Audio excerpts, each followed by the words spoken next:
രാമായണ കഥ കേട്ടുനിന്ന് കർക്കിടക മാസത്തിൻ്റെ പുണ്യനാളിലൂടെയാണ് നമ്മൾ കടന്നു പോകുന്നത്. നമ്മളിന്ന് വാർത്ത എത്തിയിരിക്കുന്നു നാലമ്പല ദർശനം. ഈ രാമായണ മാസത്തിൽ ഏറ്റവും പ്രധാനപ്പെട്ടൊരു സന്ദർശനമാണ് രാമായണ മാസത്തിൽ നടക്കുന്ന നാലമ്പല ദർശനം. അതിൽ ഏറ്റവും പ്രധാനപ്പെട്ടത് തൃശ്ശൂർ ജില്ലയിൽ സ്ഥിതി ചെയ്യുന്ന ശ്രീരാമക്ഷേത്രം, തൃപ്രയാർ സ്ഥിതി ചെയ്യുന്ന ശ്രീരാമക്ഷേത്രം, അതുപോലെ തന്നെ ഇരിഞ്ഞാലക്കുട കൂടൽമാണിക്യ ക്ഷേത്രം, പിന്നെ എറണാകുളത്ത് വരുന്ന മൂഴിക്കുള ക്ഷേത്രം, പായമ്മൽ സ്ഥിതി ചെയ്യുന്ന പായൽമ ക്ഷേത്രമാണ് വരുന്നത്. നമുക്ക് വിശേഷങ്ങൾ അറിയാം, അമ്പലത്തിലെ കാര്യങ്ങൾ എങ്ങനെയാണെന്ന് അറിയാം. ഒരുപാട് ആളുകൾ കഴിഞ്ഞ ഒരു 10 വർഷത്തിനുള്ളിൽ നിരവധി ആളുകൾ ദർശനം നടത്തി പോകുന്ന ഈ നാലമ്പല ദർശനം ഇപ്പോൾ കേരളത്തിൻ്റെ തന്നെ വിവിധ ഭാഗങ്ങളിൽ നിന്നും അതുപോലെ തമിഴ്നാട്ടിൽ നിന്നും ആളുകൾ ഈ ഒരു നാലമ്പല ദർശനത്തിന് എത്തിക്കൊണ്ടിരിക്കുന്ന ഒരു കാലഘട്ടമാണ്. നമുക്കൊക്കെ അറിയാം, രാമായണ മാസം അതുപോലെ തന്നെ കർക്കിടക മാസം, മഞ്ഞമാസം എന്നൊക്കെ പറയുന്ന ഈ മാസത്തിൽ ഒരുപാട് കഷ്ടതകളും ദുരിതങ്ങളൊക്കെ വരുന്ന ഈ കാലഘട്ടത്തിൽ അതുപോലെ തന്നെ ഈ മാസത്തിൽ പുണ്യം തേടിയുള്ള യാത്ര എത്രത്തോളം പ്രസക്തമാണെന്നറിയാം. നമുക്ക് ഈ അമ്പലത്തിനെക്കുറിച്ചും അതിൻ്റെ വിശേഷങ്ങളെക്കുറിച്ചും ഇവിടുത്തെ ഭാരവാഹികളും അതുപോലെ തൊഴാൻ വരുന്ന ഭക്തജനങ്ങളുടെയും അഭിപ്രായങ്ങളിലേക്ക് പോവാം.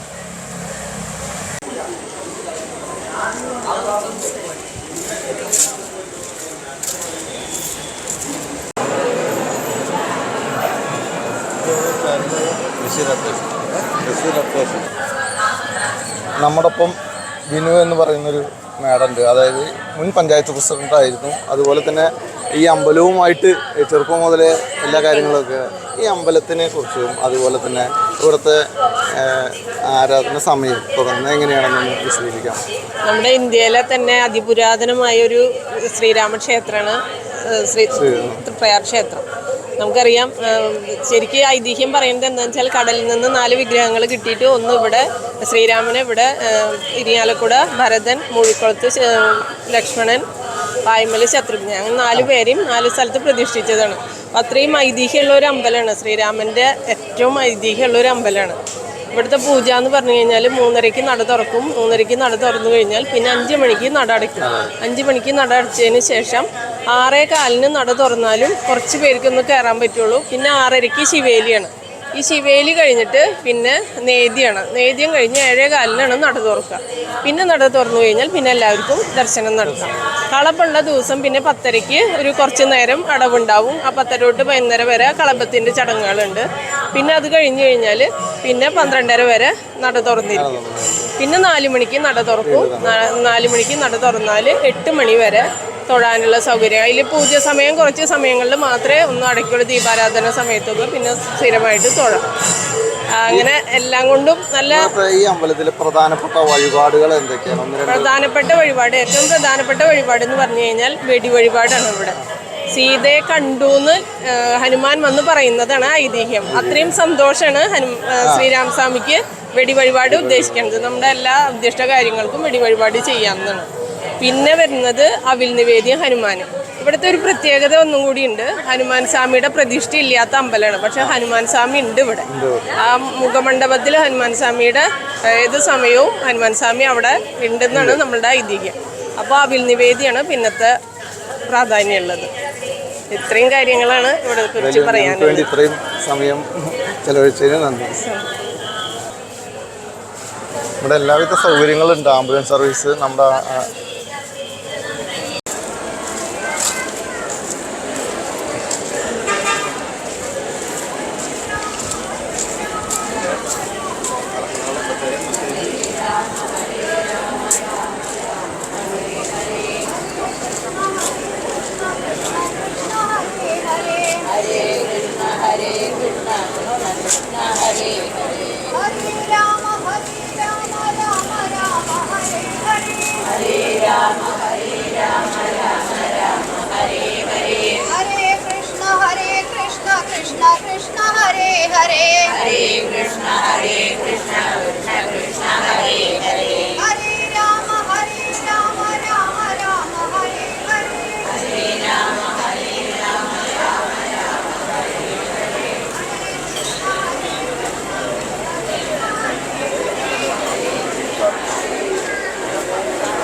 ഇപ്പോൾ ദിനേശ് രാജ എന്ന് പറഞ്ഞ സാറുണ്ട്. അതായത് മാതൃഭൂമിയിലാണ് വർക്ക് ചെയ്യുന്നത്. കവിയാണ്, പിന്നെ അതിലുപരി അമ്പലത്തിലെ മേൽശാന്തിയായിട്ട് നിരവധി വർഷം പ്രവർത്തിച്ച മേൽശാന്തിയുടെ മോനും കൂടിയാണ്.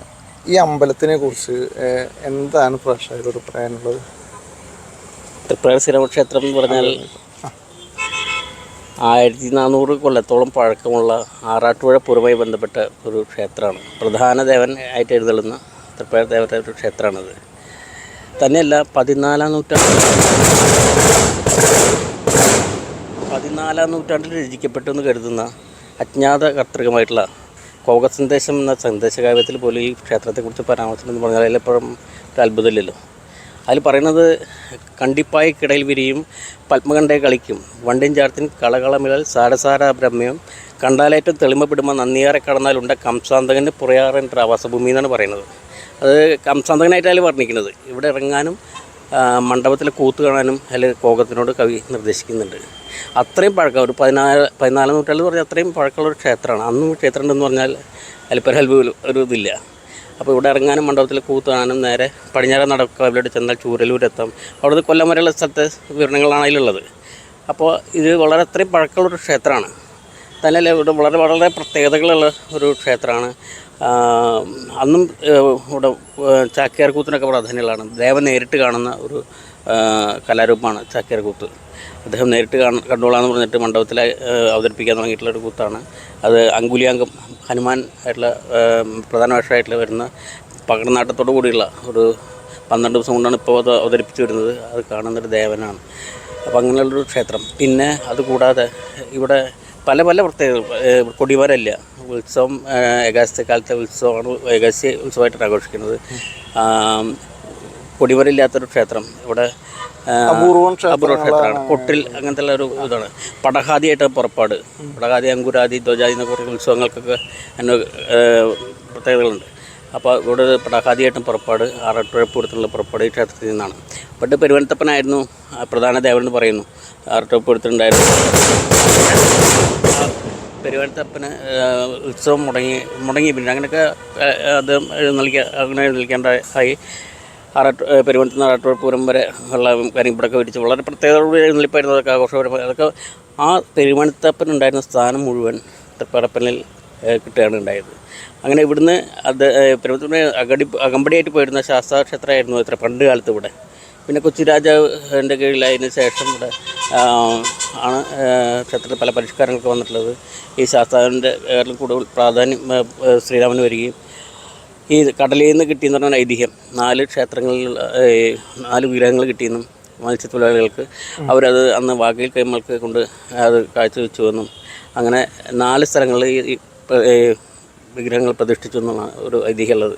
അത് ശ്രീരാമക്ഷേത്രം ഇവിടെ ഈ ജ്യേഷ്ഠരാജക്രമത്തിലാണ് ഈ 4 ക്ഷേത്രങ്ങളിലെയും പ്രതിഷ്ഠകളുള്ളത്. എന്നുവെച്ചാൽ വലിപ്പക്രമത്തിൽ പോലും ഏറ്റവും വലിയ വിഗ്രഹം ഇവിടെയാണ്. ഇവിടെ വന്ന തൊഴുതൽ ആൾക്കാർക്ക് നിറയും. കാരണം ശ്രീകോവിൽ നിറഞ്ഞു നിൽക്കുന്ന പ്രതിഷ്ഠാരൂപമാണ്.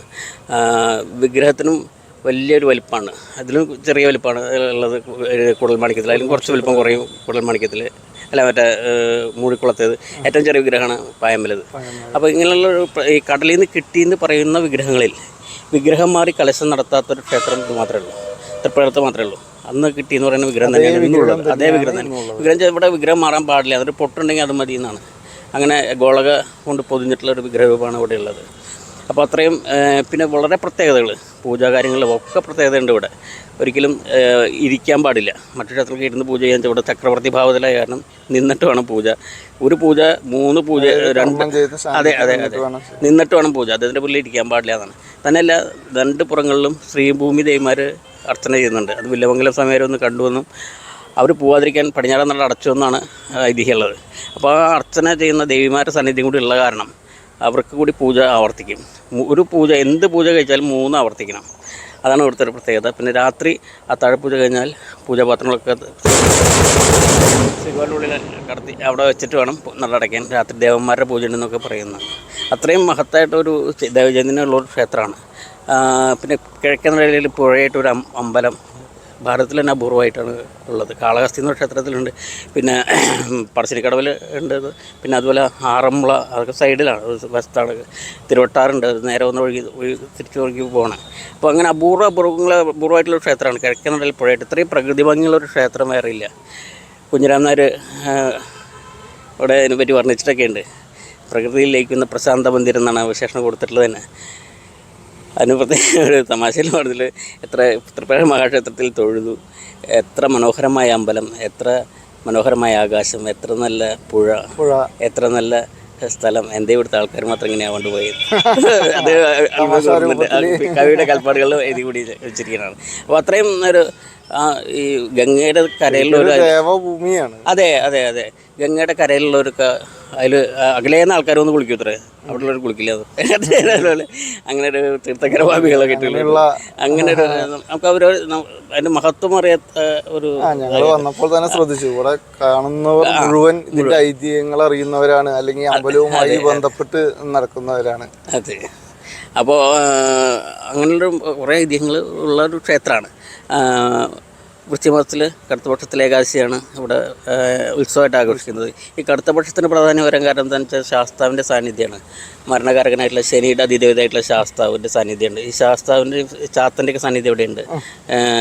ഹനുമാനും ചാത്തനും ഇവിടെ പ്രതിഷ്ഠയില്ല. രണ്ടുപേർക്കും സങ്കല്പ സാന്നിധ്യമാണുള്ളത്. ആണങ്ങാട്ട് ചാത്തൻ അദ്ദേഹത്തിൻ്റെ മകനാണെന്നുള്ളൊരു സങ്കല്പം, അദ്ദേഹത്തിൻ്റെ എപ്പോഴും കൂടെ അകമ്പടിക്കാരനായിട്ട് നടക്കുന്ന ഒരു വിഷ്ണുമായ ഭഗവാൻ ഉണ്ടെന്നാണ് സങ്കല്പം.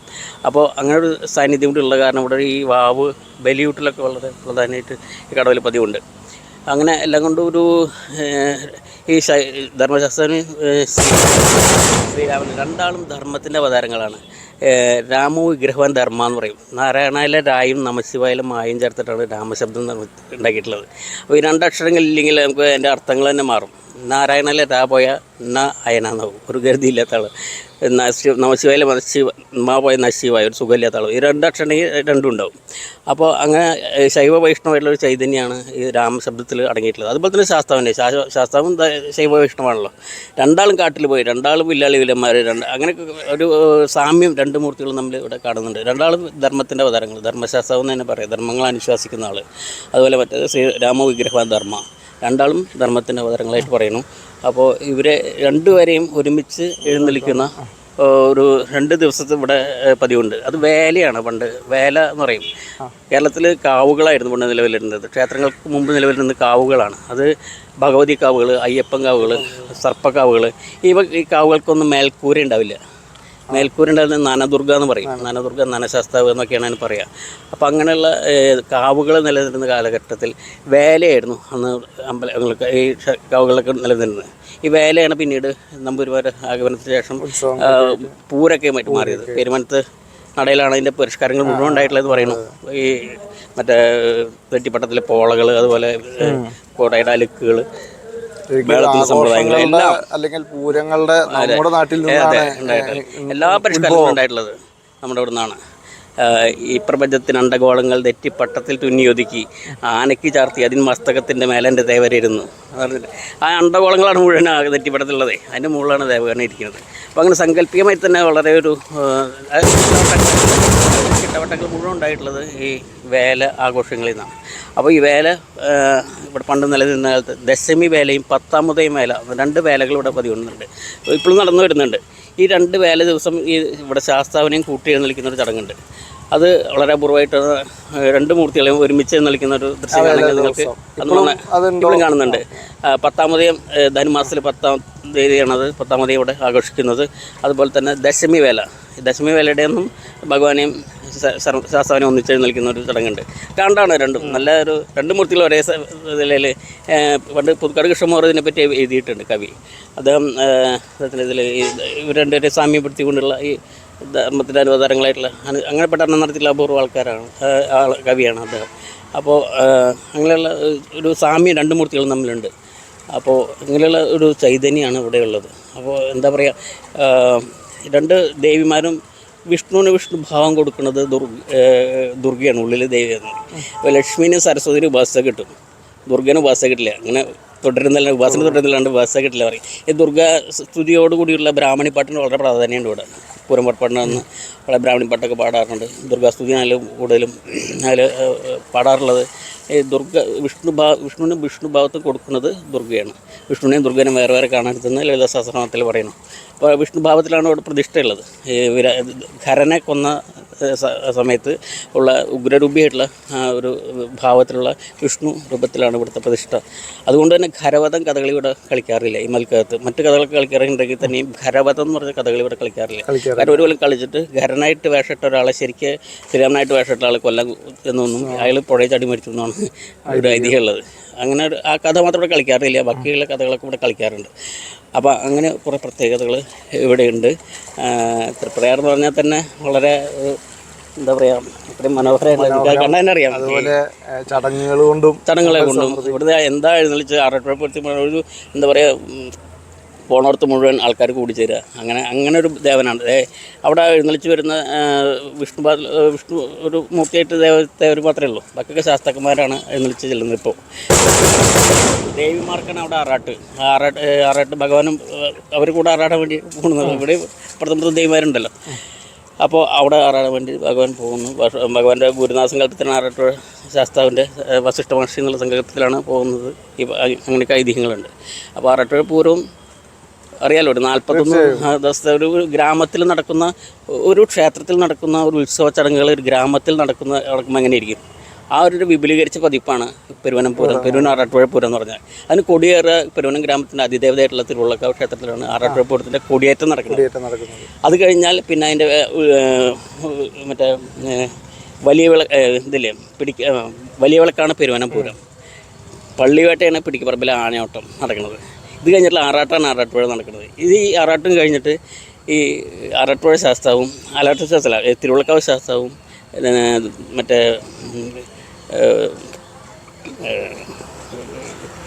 ഇവിടുത്തെ ശാസ്താവില്ലേ മറ്റേ ചാത്തക്കുട ശാസ്താവും, ഈ ചാത്തക്കുട ശാസ്താവും കൂടി ഒരു ആനപ്പുറത്ത് 2 തെടുമ്പ് വെച്ചിട്ട് ഗ്രാമബലി തൂകുന്ന ഒരു ചടങ്ങുണ്ട്. തിരുവള്ളക്കാവ് ശാസ്താവിനെ കുടത്തിലാക്കി കൊണ്ടുപോയി, ചൈതന്യം കുടത്തിലാക്കി കൊണ്ടുപോയി എന്നൊരു കഥ ഉള്ളത്. അവരോട് ശാസ്തക്കുട അങ്ങനെ പേര് വന്നിട്ടുള്ളത്. ഒരേ ചൈതന്യമാണ്, 2 മൂർത്തിയുടെ ഒരേ ചൈതന്യമാണ്. ആ 2 മൂർത്തികളെയും ഒരു ആനപ്പുറത്ത് എഴുന്നള്ളിച്ചുകൊണ്ട് ആറാട്ടുപുഴ പൂരം കഴിഞ്ഞിട്ട് ഗ്രാമബലി തൂകുന്ന ഒരു ചടങ്ങ് കൂടിയുണ്ട്. അപ്പോൾ ഇതൊരു ഗ്രാമത്തിൽ നടക്കുന്ന ഉത്സവത്തിൻ്റെ വിപുലീകരിച്ചൊരു ഒരു ക്ഷേത്രത്തിൽ നടക്കുന്ന ഉത്സവം അങ്ങനെ ഗ്രാമത്തിൽ നടക്കണം. അപ്പോൾ അത്രയും അതിന് 108 ദേവീദേവന്മാർ പങ്കെടുത്തിട്ടുണ്ടെന്ന് പറയുന്നു. ഇപ്പോൾ അത് 23 ദേവീദേവന്മാരായിട്ട് ചുരുങ്ങിയിട്ടുണ്ട്. കാരണം ഇതിന്ന് വിഘടിച്ചു പോയ പൂരങ്ങളാണ് മറ്റു പൂരങ്ങളെല്ലാം, എല്ലാ പൂരങ്ങളും പറയാം. ഇപ്പോൾ തൃശ്ശൂർ പൂരമായാലും കുട്ടനല്ലൂർ പൂരമായാലും അതുപോലെ തന്നെ മാണിക്യമംഗലം, അങ്ങനെ പൂരങ്ങളൊക്കെ ഇത് കഴിയാതെ അറിയാലോ തൃശ്ശൂർ പൂരത്തിൻ്റെ കഥയൊക്കെ അങ്ങനെയല്ലോ. അപ്പോൾ അങ്ങനെയുള്ളൊരു പൂര ആയിരുന്നു അത് എന്ന് പറയുന്നത്. അതിന് ഏറ്റവും പ്രധാന ദേവനായിരുന്നു ഇരട്ടയപ്പൻ ആയിരുന്നു പറയുന്നു. അവിടെ ഉത്സവം മുടങ്ങി കുറേ കാലം മുടങ്ങി കിടന്നു. അപ്പോൾ അവിടെ മത്സരങ്ങളൊക്കെ ഉണ്ടായിരുന്നു. നമ്പൂരിമാരെ ഒരു പരസ്പര സ്പർദ്ധയും ഒക്കെ ഉള്ള മത്സരങ്ങളുടെ നിമിത്തമാണ് അതങ്ങനെ മുടങ്ങിപ്പോയൊക്കെ ഉണ്ടായിട്ടുണ്ട് അവിടെ. അപ്പോൾ അതിന് ശേഷമാണ് അവിടെ നിന്ന് എഴുന്നള്ളിക്കാണ്ടാവുകയും ഈ വലിയ പെരുവനം പൂരത്തിൽ നിന്ന് വലിയ വിളക്കിൻ്റെ പറയുന്ന പെരുവനം പൂരത്തിൽ നിന്ന് രാത്രി ഈ അതിൽ പങ്കെടുക്കുന്ന എല്ലാ ദേവന്മാരും കൂടി പെരുന്തപ്പനെ എഴുന്നള്ളിച്ച് ഇങ്ങനെ പ്രദർശനം വയ്ക്കുന്നൊരു ചടങ്ങുണ്ട് രാത്രി. അത് കാണേണ്ട ഒരു കാഴ്ചയാണ്. അതുപോലെ തന്നെ ആറാട്ടുപുഴ ക്ഷേത്രത്തിൽ അന്ന് അവിടെ പങ്കെടുക്കുന്ന ദേവന്മാരെ കൂടി അവിടെ വലിയ അമ്പലത്തിൽ എഴുന്നള്ളിച്ചിരിക്കുന്ന ഒരു ദേവമേള പോലെ നമുക്ക് ഫീൽ ചെയ്യും കണ്ട. അപ്പോൾ അത്രയും പ്രാധാന്യം, അത്രയധികം ദേവന്മാർ പങ്കെടുക്കുന്ന ഒരു മേള, ദേവമേള എന്ന് തന്നെ പറയാം. അതിൽ നടുനായത്വം വഹിക്കുന്ന ഭഗവാനാണ് തൃപ്പേടത്തെ ഇപ്പോൾ. അപ്പോൾ അദ്ദേഹത്തിൻ്റെ ഒരു അവിടുത്തെ സ്ഥാനം എന്ന് പറഞ്ഞാൽ വലിയൊരു സ്ഥാനമാണ് ഇപ്പോൾ ഉള്ളത്, ഇരട്ടപ്പിലുള്ള സ്ഥാനം. അദ്ദേഹത്തിന് എല്ലാ സംഘടനക്കാരുണ്ടോ എന്നുള്ള ചോദ്യം പോലും അവിടെ നടന്നിരുന്നതാണ്. അത് നേരെ ഇവിടെ ദർശനം വന്നിട്ട് നമ്മുടെ സംസ്ഥാനത്തിൻ്റെ അല്ലെങ്കിൽ ഇന്ത്യയുടെ പല ഭാഗത്തു നിന്നടക്കം ആളുകൾ വന്നു. അതെ, അത് ഈ പൂരം പുറപ്പെട്ട ദിവസം ചടങ്ങ് നടക്കുന്ന സമയത്ത് സംഘടനക്കാരുണ്ടോ എന്ന് വിളിച്ച് ചോദിക്കുന്ന ഒരു ചടങ്ങ് പണ്ട് ഉണ്ടായിരുന്നു പറയുന്നു. പക്ഷെ അത് ഉണ്ടെങ്കിൽ അത് തെളിയിക്കില്ല. അത്രയും ആ സമയത്ത് പ്രാർത്ഥിച്ച ബലം കിട്ടുമെന്നാണ് ഇപ്പോൾ വിശ്വസിക്കുന്നത്. അപ്പോൾ അങ്ങനെ ഒരു ചടങ്ങ് കൂടി ഇവിടെ ഉണ്ട്. അതുകൂടി ചേർത്തിട്ട് പൂരത്തിന് എന്നുള്ളൂ. അതുപോലെ വെടിശബ്ദം, ഇപ്പോൾ വെടി പൊട്ടിയല്ലോ, ഈ വെടി ശബ്ദത്തിൻ്റെ ഒരു 2 വെടി ശബ്ദം കേൾക്കാം. ഇപ്പോഴുള്ള കാരണം ഒരു വെടി പൊട്ടിയ 2 ശബ്ദം കേൾക്കാം. അതെന്താ വെച്ചാൽ കണ്ടെയ്ൻ സീതയെ എന്നുള്ളൊരു ഹനുമാൻ വാക്യം. അത് ഹനുമാൻ സീതയെ കാണാൻ പോയിട്ട് കണ്ടു എന്ന് പറയാൻ ആദ്യം കണ്ടെയ്നെന്നാ പറയാം. സീതയെ കണ്ടു എന്ന് ആകാംക്ഷ ഇതൊക്കെ ഇരിക്കുന്നുണ്ടല്ലോ. അതിന് ആ 2 അക്ഷരം കണ്ടു എന്നുള്ളതിൻ്റെ രീതിവൽക്കരിച്ചിട്ടാണ് ഈ വെടിശബ്ദം എന്ന് പറയുന്നത്. ശാസ്ത്രീയമായിട്ട് പറയുകയാണെങ്കിൽ തന്നെ വേറെ നമ്മുടെ വെടിക്കെട്ടിനൊക്കെ വേറെ തന്നെ പറയുന്നുണ്ട്. അന്തരീക്ഷ ശുദ്ധീകരണവും ഒക്കെ അതിൽ വരുന്നുണ്ട്. അപ്പോൾ എന്തുകൊണ്ട് ഇവിടെ വെടിക്ക് വളരെ പ്രാധാന്യമുണ്ട്. ഹനുമാൻ വെടി വഴിപാടാണ് ഹനുമാനിൽ ഈ ശബ്ദത്തിൽ അർത്ഥമാക്കിയിട്ടുള്ള വെടി വഴിപാട് ഭഗവാൻ വളരെ പ്രാധാന്യമുള്ള ഒരു വെടിക്ക് സമയവുമില്ല അങ്ങനെയുണ്ട്. എപ്പോൾ വേണമെങ്കിൽ പറഞ്ഞാലും പൊട്ടിക്കണം എന്നാണ്. വെടികൊണ്ട് കിട്ടുന്ന ആദായം കൊണ്ട് ഊട്ട് നടത്താറുണ്ട് ഇവിടെ. വെടിയൂട്ട് എന്ന് പറഞ്ഞാൽ സുഖപ്രസവത്തിനും ഒക്കെ ഉത്തരപ്പേട്ടവർക്ക് വെടിയോട് വിനിയോഗിക്കുക എന്നുള്ള ഒരു സങ്കല്പമുണ്ട്. അത്രയും സമയമൊന്നുമില്ല അതിന്. എപ്പോൾ ആണ് വന്ന് പൊട്ടിക്കണം. അതിനൊരു ആൾക്കാർ ഇവിടെ ഉണ്ടാവാറുണ്ട്. ഇപ്പോൾ സമയം ഉണ്ട്, പക്ഷേ പണ്ടങ്ങളിൽ ഉണ്ടായിരുന്നില്ല എന്ന് പറയുന്നത്. അപ്പോൾ അതിന് വെടിമരുന്ന് ഉണ്ടാക്കാനുള്ള അവകാശം പോലും ഇവിടെ ദേവസ്ഥനം ഉണ്ടായിരുന്നു. ആ സ്ഥലമൊക്കെ ഇപ്പോഴും ഉണ്ട് അവിടെ, വെടിമരുന്ന് ഉണ്ടാക്കിയിരുന്ന സ്ഥലമൊക്കെ. അപ്പോൾ അത്രയും പ്രാധാന്യം ഈ ക്ഷേത്രത്തിനോട് ബന്ധപ്പെട്ടിട്ട് ഉണ്ട്. വളരെയേറെ ഐതിഹ്യങ്ങൾ അതുപോലെ അനുഭവങ്ങൾ ഒക്കെ ഈ ക്ഷേത്രത്തിൽ ഉള്ള അനുഭവങ്ങൾ ഇഷ്ടംപോലെയുണ്ട്. അത് പറഞ്ഞാൽ തീരില്ല. എൻ്റെ അച്ഛൻ തന്നെ പറഞ്ഞാൽ കുറേ കഥകളുണ്ട്. അത് പിന്നീട് വർഷത്തിൽ ഞാൻ അതെ അച്ഛനെ കുറിച്ച് എന്ന് പറഞ്ഞാൽ അദ്ദേഹം ശ്രീരാമ കരുണാമൃതം എന്ന് പറഞ്ഞൊരു കവിത എഴുതിയിട്ടുണ്ട്, ഒരു പുസ്തകം എഴുതിയിട്ടുണ്ട്. ശരിക്കും അദ്ദേഹത്തിന് ചെയ്യുന്ന കാര്യങ്ങളാണ് മുഴുവൻ എഴുതിയിട്ടുള്ളത്. അത്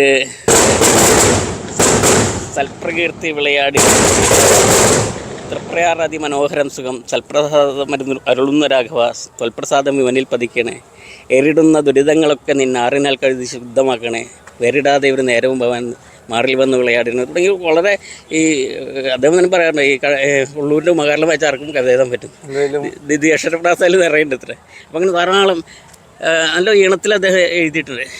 അന്തരംഗം എന്തിനാവോ നേരിടുന്നു ഭാരം വെന്തരം ചാമ്പലായാൽ ആർക്കിതിന് ജേതം വെറുതെ നല്ല പ്രാസത്തോടു കൂടിയുള്ള കവിതാ പുസ്തകം ഒരെണ്ണമല്ലോ. പക്ഷെ അത് കഴിവും മകന് കിട്ടിയിട്ടുണ്ട്. എന്തായാലും നമുക്ക് കവിതയും മറ്റു കാര്യങ്ങളുമായിട്ട് മറ്റൊരു ദിവസം എന്തായാലും വിശദമായി തന്നെ നമുക്ക് അരനൂറ്റാണ്ടിലേറെക്കാലം അദ്ദേഹം ഇവിടെ മേൽസന്ധിയായിരുന്നു. ചെറുപ്പത്തിൽ തന്നെ ഇല്ലെത്തുന്ന വരിക. അദ്ദേഹത്തിൻ്റെ അമ്മാവൻ്റെ ഇല്ലാണ് ഇവിടെ പണിയാൻ തന്ത്രിയില്ല. അപ്പോൾ അങ്ങനെ ഒരു കണക്ഷൻ കൂടി ഉണ്ട്. അപ്പോൾ അദ്ദേഹം കുറേ കുട്ടികൾ മേൽക്കൂടെ വന്ന് കൂടി തീർത്ഥമണിയായിട്ടാണ് ഇവിടെ വന്ന് കൂടിയത്. അദ്ദേഹം മേൽസന്ധിയായിട്ടാണ് പിന്നെ വിനിയോഗിക്കുന്നത്. അദ്ദേഹത്തിന് കുറേ അനുഭവങ്ങൾ അദ്ദേഹത്തെ സംബന്ധിച്ച് പിന്നെ ഒരു ദിവസം അതിനെ പറയാനുണ്ട്.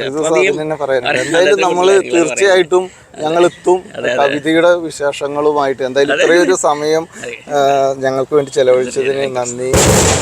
എന്തായാലും ഈ ഒരു അമ്പലവും ഐതിഹ്യവും കുറിച്ചൊരു വ്യക്തമായൊരു കൃത്യമായ എന്താ പറയുക ഒരു ഐതിഹ്യത്തിനെ കുറിച്ച് വിശദമായി തന്നെ നമുക്ക് പറഞ്ഞു തന്നു. എന്തായാലും നന്ദി.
നമസ്കാരം. നാലമ്പല ദർശനത്തിന് എത്തുമ്പോൾ ഒരുപാട് ദൂരങ്ങളിൽ നിന്നൊക്കെ ആളുകൾ വരും. അപ്പോൾ വലിയൊരു അനുഗ്രഹമാകുന്നത് ഇപ്പോൾ നമ്മളിവിടെ നിൽക്കുന്നത് ഒരു ബ്രൂ കോഫി വിതരണം, സൗജന്യമായിട്ട് ബ്രൂ കോഫി വിതരണം. ഈ ദർശനത്തിന് വേണ്ടിയിട്ട് നാലമ്പലത്തിലേക്ക് വരുമ്പോൾ ആദ്യം എത്തുന്ന ശ്രീരാമക്ഷേത്രത്തിലാണ്. അപ്പോൾ നമുക്ക് ഇവരോട് ചോദിച്ചറിയാം എങ്ങനെ ഇത് നടത്താൻ കഴിയുന്നു, അതുപോലെ തന്നെ എത്ര വർഷമായി എന്നൊക്കെ. നമസ്കാരം. ഈ ഒരു ബ്രൂ കോഫി വിതരണം ആരുടെ നേതൃത്വത്തിലാണ് നടത്തുന്നത്? ഞങ്ങൾ തൃപ്രയാർ സെൻട്രൽ കമ്മിറ്റി എന്നുള്ള ഒരു കമ്മിറ്റിയാണ്. അതിൽ 10-40 പേരുടെ ഒരു സംഘടനയായിരുന്നു. അവർ 15 വർഷങ്ങളായി ഞങ്ങളിത് നടത്തി തുടങ്ങിയിട്ട്. ഇവിടെയുള്ള നല്ല മനസ്സുള്ള കുറേ പേരുടെ സ്പോൺസർഷിപ്പോട് കൂടിയിട്ടാണ് ഞങ്ങളിത് നടത്തുന്നത്. അറിയാലോ, ബ്രൂ കോഫിയാണ്, അല്ലാണ്ട് ചുക്ക് കോഫിയല്ല. 1200 രൂപ 1 കിലോന് വരും. അതും ശർക്കരയ്ക്ക് തന്നെ 1600 രൂപ ഒരു ചാക്കിന്. ശനി ഞായറും എന്ന് പറഞ്ഞു കഴിഞ്ഞാൽ നല്ല തിരക്കായിരിക്കും. ഇപ്പം ഇന്നത്തെ പോലെയാണ്, നല്ല തിരക്കുള്ള ദിവസങ്ങളാണ്. അപ്പം ഞങ്ങൾ മറ്റുള്ളവരുടെ സഹായത്തോടു കൂടി ഞങ്ങളെല്ലാവരും കൂടി പുലർച്ചെ 2:45 ഞങ്ങൾ ഇവിടെ എത്തും.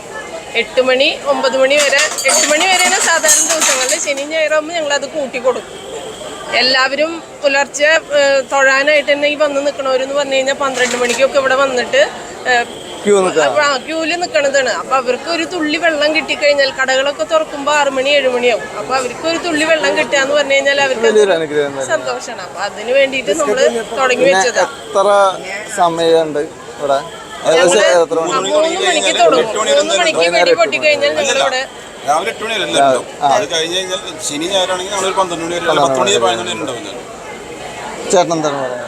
എന്ന് പറഞ്ഞാൽ ഇതന്നെയാണ്. നമുക്ക് ഓരോ ഭക്തർക്കും ഈ കാപ്പി കൊടുക്കുമ്പോൾ അവരുടെ ഒരു സന്തോഷം ഉണ്ടല്ലോ, അത് മേടിച്ച് കുടിക്കുമ്പോഴുള്ളൊരു സന്തോഷം ഉണ്ട്. അതാണ് നമുക്ക് ഏറ്റവും വലിയ തൃപ്തി. എന്താ പേര്? ഞാൻ സുധീർ. നമസ്കാരം ചേട്ടാ.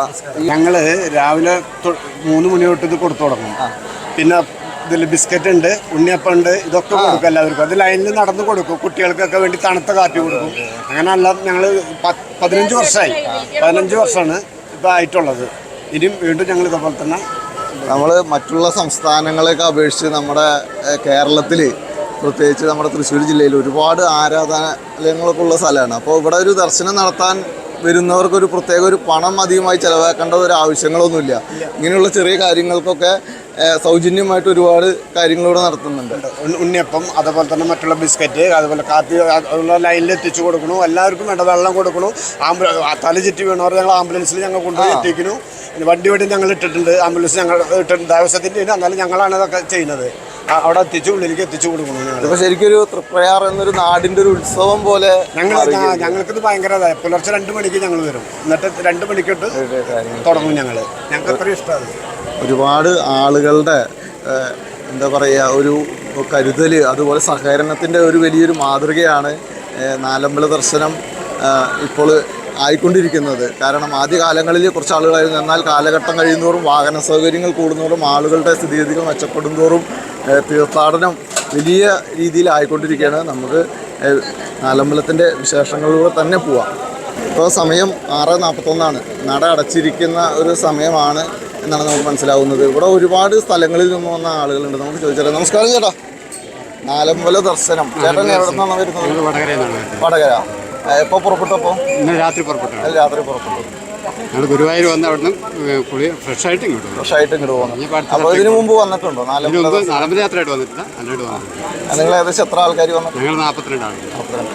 എന്തെങ്കിലും ആശംസകൾ? ആദ്യമായിട്ട് രാമക്ഷേത്രമാണ്, അത് കഴിഞ്ഞാൽ ഇരിഞ്ഞാലക്കുടയിലേക്കാണ് പോകുന്നത്. ഇവിടെ കർക്കിടക മാസത്തിൽ ആംബുലൻസ് സർവീസൊക്കെ ഉണ്ട്. പെട്ടെന്ന് ക്യൂവിൽ നിൽക്കുന്നവർക്ക് എന്തെങ്കിലും അസ്വസ്ഥതയൊക്കെ ഉണ്ടായിക്കഴിഞ്ഞാൽ പെട്ടെന്ന് ഇവിടെ ഒരു ഉള്ളിൽ ക്ലിനിക്കിന് സമാന രീതിയിൽ ചെറിയ സംവിധാനങ്ങളൊക്കെ ഉണ്ട്.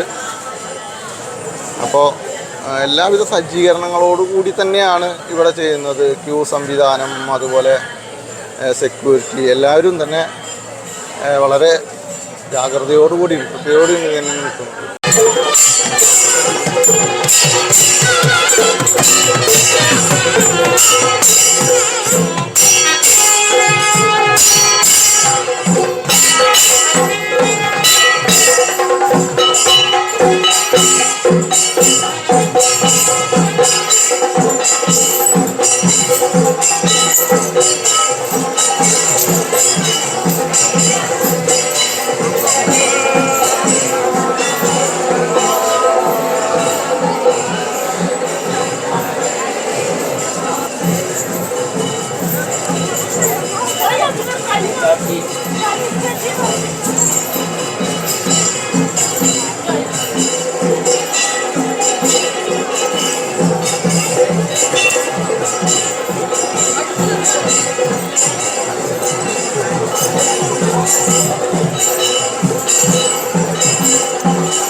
ഇവിടെയാണ് മീനൂട്ട് വഴിപാട് നടത്തുന്നത്. ഈ ഒരു അമ്പലത്തിൻ്റെ പ്രത്യേക വഴിപാടാണ്. ഇവിടെ കൃത്യമായിട്ട് എഴുതി വെച്ചിട്ടുണ്ട് ഈ വഴിപാടിൻ്റെ ഒരു ഉദ്ദേശ ലക്ഷ്യം. മീനൂട്ട് വഴിപാട് അനുഗ്രഹി വാസുരൻ കെട്ടിക്കൊണ്ടുപോയ നമ്മളെ വീണ്ടെടുക്കുന്നതിന് മഹാവിഷ്ണു മത്സ്യരൂപത്തിൽ അവതരിച്ചു. ആ മത്സ്യാവതാരത്തെ പൂജിക്കുന്ന വഴിപാടാണ് മീനൂട്ട് വഴിപാട്. ഇത് പൂജിക്കായിട്ടുള്ള വഴിപാടായിട്ടും ഈ വഴിപാടിനെ കണക്കാക്കുന്നു. മത്സ്യാവതാരത്തിൻ്റെ സംഭവമാണ് അതല്ലേ.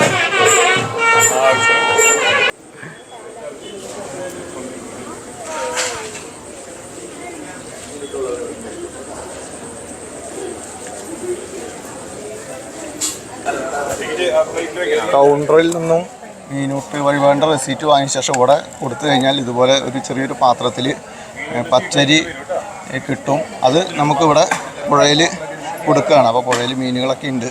ഇതാണ് ഇവിടുത്തെ പ്രധാന വഴിപാടുകളിലൊന്നും. അപ്പോൾ അമ്പലം നട തുറക്കുന്നത് കാത്ത് ഒരുപാട് പേര് ഇവിടെ നിൽക്കുന്നുണ്ട്. അമ്മമാരൊക്കെ ഇവിടെ ഉണ്ട്.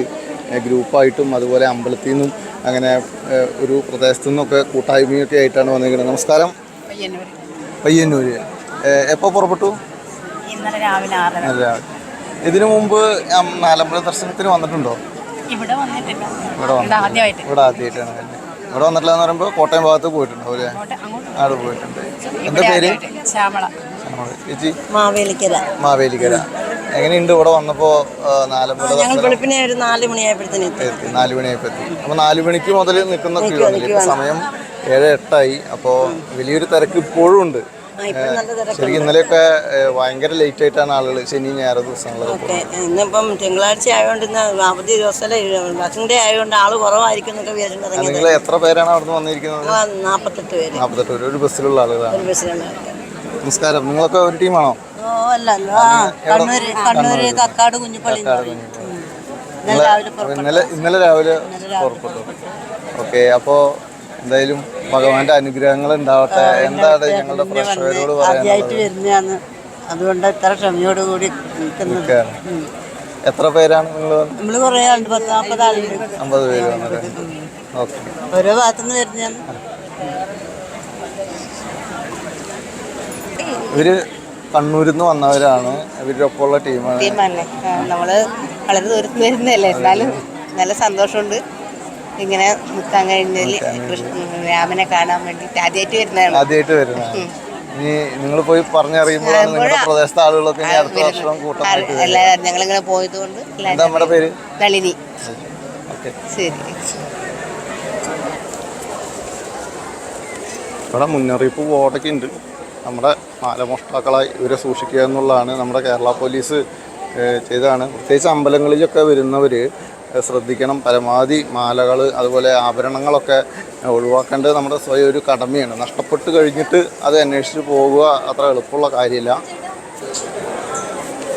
അതിൻ്റേതായ രീതിയിൽ പരമാവധി ആഭരണങ്ങളൊക്കെ ധരിക്കാതെ വരേണ്ടത് നമ്മുടെ കടമയാണ്. അപ്പോൾ അതും ഒരു ജാഗ്രത പാലിക്കുക. കാരണം ഈ ഒരു സമൂഹത്തിൽ സ്വർണ്ണത്തിനൊക്കെ ഇത്രയധികം വില കൂടി നിൽക്കുന്നതൊക്കെ അത് നമ്മൾ സ്വയം ഒരു ഉത്തരവാദിത്തം എടുത്തുകൊണ്ട് ഇത് ചെയ്യേണ്ട കാര്യങ്ങളാണ്.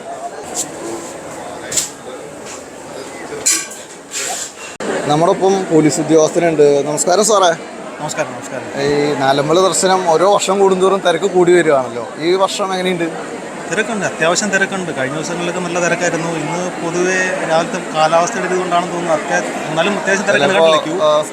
വർക്കിംഗ് ഡേ ആയതുകൊണ്ടാവാം. അതെ, വർക്കിംഗ് ഡേ ആയതുകൊണ്ടും കാലാവസ്ഥ ഇന്ന് രാവിലെ മുതൽ കുറച്ച് മോശമാണല്ലോ, മഴയും കാര്യങ്ങളൊക്കെ. ഇന്നലെയൊക്കെ റോട്ടിലൊക്കെ ക്യൂ ഉണ്ടായിരുന്നു. ഇന്നലെ 1 മണി വരെ, 1 മണിക്ക് ശേഷവും ക്യൂലുണ്ടായിരുന്നു. ക്ഷേത്രം എനിക്കൊന്ന് പൂർണ്ണമായിട്ട് എല്ലാവർക്കും ദർശനം കിട്ടാത്ത രീതിയിൽ അത്രയ്ക്ക് ക്യൂ ഉണ്ടായിരുന്നു. ഇവിടെ സെക്യൂരിറ്റി ചേട്ടനുണ്ട്. നമുക്ക് അറിയാം സെക്യൂരിറ്റി ചേട്ടനൊക്കെ കാലത്ത് മുതൽ വൈകുന്നേരം വരെ ആളുകൾ നിയന്ത്രിക്കണം. നമസ്കാരം ചേട്ടാ. എന്താ പേര്? എൻ്റെ പേര് പ്രകാശ്. നാലമ്പല ദർശനത്തിൽ തിരക്ക് എങ്ങനെയുണ്ട്? ഇന്ന് നല്ല തിരക്കായിരുന്നു. ഇന്നലെയൊക്കെ നല്ല തിരക്കായിരുന്നു. ഭയങ്കര തിരക്കായിരുന്നു ഇന്നലെ. ഇന്ന് വലിയ കുഴപ്പമൊന്നുമില്ല. ഇങ്ങനെ അത്യാവശ്യം തിരക്കുണ്ട്. നല്ല 8-9 മണിയാകുമ്പോഴേക്കും ഇതൊക്കെ അവസാനിക്കും. അങ്ങനെ വേണം. അതെ, ഒരുപാട് അമ്മമാരൊക്കെ ഇവിടെ നിൽക്കുന്നുണ്ട്. എത്ര നേരമായി, അല്ലെങ്കിൽ എവിടെ നിന്നാണ് വരുന്നത്? നമസ്കാരം അമ്മ, എവിടെ നിന്നാണ് വരുന്നത്? കുന്നോളം. ഇതിനു മുമ്പ് നാലമ്പല ദർശനത്തിന് എത്തിയിട്ടുണ്ടോ? നാലമ്പല ദർശനത്തിന് എത്തിയിട്ടുണ്ടോ? ഇതിനു മുമ്പ് ഉണ്ടല്ലേ? ഇന്ന് എത്ര മണിക്ക് ഇവിടെ എത്തി? 5:30 എത്തിയിട്ട് ക്യൂ നിൽക്കുകയാണ്. ഇപ്പൊ ഏകദേശം 7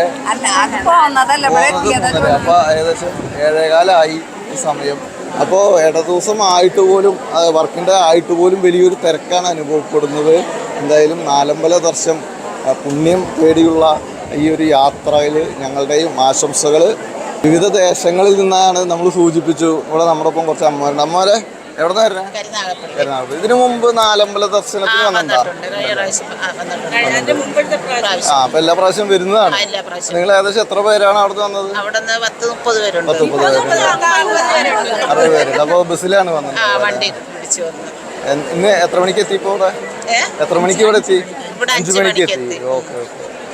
അപ്പോൾ എന്തായാലും ആശംസകൾ. എന്താണ് ഭഗവാനെ കുറിച്ച് കൊടുത്ത ഐതിഹ്യത്തിനെ കുറിച്ചൊക്കെ പറയാനുള്ളത്? ഭഗവാൻ നമ്മൾ വിചാരിക്കുന്ന മനസ്സിലൊരു കാര്യം വിചാരിക്കുന്ന അത് സാധിച്ചു തരണമെന്ന് പറഞ്ഞാണ് ഞങ്ങൾ ഇവിടെ വരുന്നത്. പക്ഷെ ഭഗവാൻ അങ്ങനെ സാധിച്ചു തരുന്നുണ്ട്.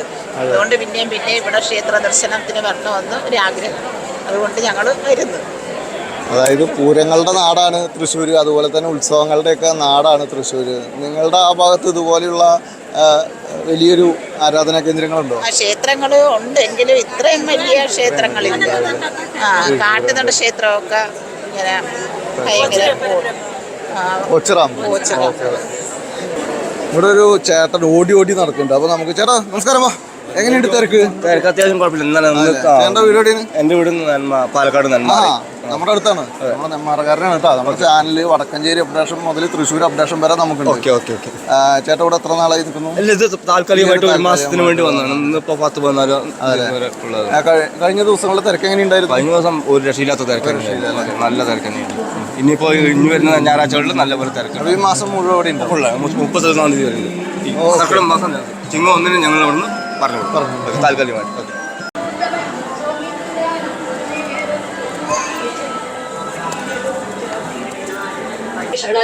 ചോദിച്ച നേരം കുമാരൻ പറഞ്ഞിതോ മാതരീശ്വാത്മജൻ ചൊന്ന വൃത്താന്തങ്ങൾ. കയ്യണ കൊട്ടിച്ചിരിച്ചു വിഭീഷണൻ. അയ്യോ കുരങ്ങന്മാരെന്തറിഞ്ഞു വിഭോ. ലോകേശ്വരിയായ ദേവിയെ കൊല്ലുവാൻ ലോകത്രയത്തിങ്കലാരുമുണ്ടായി വരാ മായാ നിപുണ. ഇവിടെ രാമായണ മാസാചരണത്തിൻ്റെ ഭാഗമായിട്ട് ഇവിടെ എന്നും രാമായണം വായിക്കുന്നുണ്ടല്ലോ. അതിനെക്കുറിച്ച് എപ്പോഴാണ് ഇത് തുടങ്ങുക? ഞങ്ങൾ 80-ൽ സ്വാമി ക്ഷേത്രത്തിൽ ശ്രീരാമ ഭക്തഭജന സമിതി എന്ന് പറഞ്ഞിട്ട് രജിസ്റ്റർ ചെയ്തിട്ടുണ്ട്. ബോർഡ്, കൊച്ചിൻ ദേവസ്വം ബോർഡ് അംഗീകരിച്ചിട്ടുള്ളൊരു ഇതാണ്. അതിൽ ഒരു 3 വർഷം കൂടി കഴിഞ്ഞപ്പോൾ 83-84 കാലഘട്ടത്തിൽ മൃഡാനന്ദ സ്വാമിജിയായിട്ട് സനാതന ധർമ്മ പാഠശാല എന്ന് പറഞ്ഞിട്ടൊരു ആത്മീയ സമിതിക്ക് രൂപം കൊണ്ടു. അന്നു മുതൽ ആധ്യാത്മിക പ്രഭാഷണങ്ങൾ എല്ലാം നടത്തി വരുന്നു. അപ്പോൾ ഒരു 40 വർഷം ആയിട്ടുണ്ട്. കാലത്ത് അന്നൊക്കെ സന്ധ്യയ്ക്കായിരുന്നു ഭജന. എൻ്റെ പ്രായത്തിലുള്ള കുറച്ച് കുട്ടികളുണ്ട്. അപ്പോൾ അമ്മമാർ കാലത്ത് എന്നും 7 മണി തൊട്ട് 9 മണി വരെ നാമജപമുണ്ട്. എല്ലാ മാസവും മലയാള മാസം 1-ാം തീയതി രാമായണം, സമ്പൂർണ്ണ രാമായണം വായിക്കും. എല്ലാ 32ാമത്തെ വ്യാഴാഴ്ച സമ്പൂർണ്ണ നാരായണീയ വായനയുണ്ട്. ഈ കർക്കിടക മാസത്തിൽ കാലത്ത് 6:30 സഹസ്രനാമത്തോട്, വിഷ്ണു സഹസ്രനാമത്തോടു കൂടി തുടങ്ങിയിട്ട് 12 മണി ഉച്ചശിവയിൽ കഴിയണമായ രാമായണ പാരായണം തുടർന്നു പോകുന്നു. വൈകിട്ട് 4 മുതൽ 6 വരെയായിരുന്നു പ്രഭാഷണം. ഈ കൊല്ലം 3:30 മുതൽ നല്ല ആചാര്യന്മാർ പ്രഭാഷണം 31 ദിവസമുണ്ട്. അത് ഈ പുസ്തകത്തിൽ അവരുടെ ഫോൺ നമ്പറും ഉണ്ട്. അങ്ങനെ തുടർന്ന് പോരുന്നു. ഞങ്ങളൊരു 10-20. എൻ്റെ പേര് രമയാണ്. ഞാൻ എക്സിക്യൂട്ടീവ് മെമ്പറാണ്. ഇവിടെ തന്നെ പ്രസിഡന്റ് മണികണ്ഠൻ, സെക്രട്ടറി സുലോചന ശക്തിധരപ്പണിക്കർ, പിന്നെ റാംകുമാർ ട്രഷറർ. ഞങ്ങളൊരു 10-25 പേര് ഉണ്ട് ഇതിൽ. എൻ്റെ അമ്മ ഇപ്പോൾ രക്ഷാധികാരി, വിജയമാഷ് ഒരു രക്ഷാധികാരിയാണ്. അങ്ങനെ അത് ഭംഗിയായിട്ട് നടന്നു പോരുന്നുണ്ട്. ഇപ്പോൾ അനുഗ്രഹം കൊണ്ട്, ഭഗവാന്റെ അനുഗ്രഹം കൊണ്ട് അതെ നല്ല. ഓ സന്തോഷം. ശരി കേട്ടോ. ഇതിലെല്ലാവരുടെയും നമ്പറുണ്ട്. നമ്പറുണ്ട്. ഏത് ചാനലാ? ഞാൻ തരാം. തൃശ്ശൂർ തൃശ്ശൂർ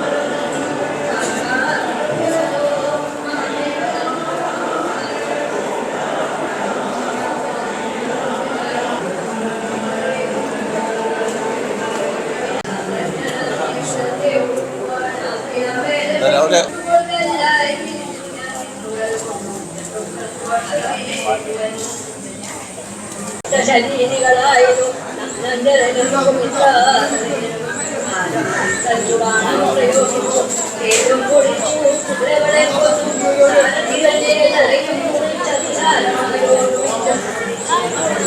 ഹായ് ആ വാ വാ പുത്രനും ആരു പറഞ്ഞില്ല പോയതം വന്നതും നാട് തന്നാലും പ്രശംസിച്ച നന്നേരം ഘോരമായുണ്ടായ സങ്കരം കണ്ടു. അപ്പൊ ഒരു കൊച്ചു മിടിക്കുകൾ നമ്മുടെ അടുത്തുണ്ട്. എവിടെ വീട്? ചൂർക്കുന്ന് എന്ന് പറയുമ്പോൾ പാലക്കാട് ചൂർക്കുന്ന്, അതായത് വടക്കഞ്ചേരി. അപ്പൊ നമ്മുടെ അടുത്തുള്ളവരാണ് കേട്ടാ. എൻ്റെ വീട് വാണിപ്പാറയാണ്. അപ്പൊ ഈ നാലമ്പലത്തിന് ഇതിനു മുമ്പ് വന്നിട്ടുണ്ടോ മോള്? അതല്ലേ, എല്ലാ വർഷവും വരുന്നതാണോ? അല്ല, ഇത് രണ്ടാമത്തെ തവണ. എത്ര ക്ലാസ്സിൽ പഠിക്കണേ? 8ല്. ഏതാ സ്കൂള്? പന്തലാംപാടം. ആഹാ, നമ്മുടെ പന്തലാംപാടം സ്കൂളുണ്ട്. ഞാനും അവിടെ തന്നെ കേട്ടോ പഠിച്ചത്.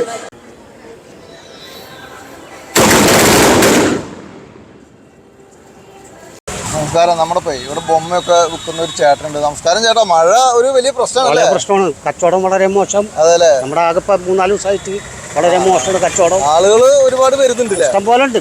വണ്ടിയൊക്കെ ബ്ലോക്കാണ്. പക്ഷെ കച്ചവടം ഇല്ല. പ്രതിസന്ധിയിലാണല്ലേ കേരളം മുഴുവൻ? വ്യാപാരികൾ മുഴുവൻ ഒരു പ്രതിസന്ധിയിലാണ്. ഇതൊക്കെ എത്ര രൂപ വരുന്നത്? 100 രൂപ. 100 രൂപ ഐറ്റം അല്ലേ? 100 രൂപ. എടുത്താലും 100 രൂപ അല്ലേ? അപ്പൊ നാലമ്പലത്തിൽ വരുന്നവര് ഇതേപോലുള്ള ചേട്ടന്മാരുണ്ട്, അവരോട് സപ്പോർട്ട് ചെയ്യാൻ. ചേട്ടൻ്റെ വീട് എവിടെയാ? എന്റെ വീട് കൈപ്പാവനം ചളിങ്ങാട്. ഈ മേഖലയിൽ കുറെ നാളായോ വർക്ക് ചെയ്യണേ? ഞങ്ങൾക്ക് വരാറുണ്ട്. ഇത് കഴിഞ്ഞ വേറെ എങ്ങനെ സ്ഥലങ്ങളിൽ? വേറെ പള്ളിപ്പെരുന്നാൾ അങ്ങനെ വഹിക്കാനെ പോകും. ഓക്കെ.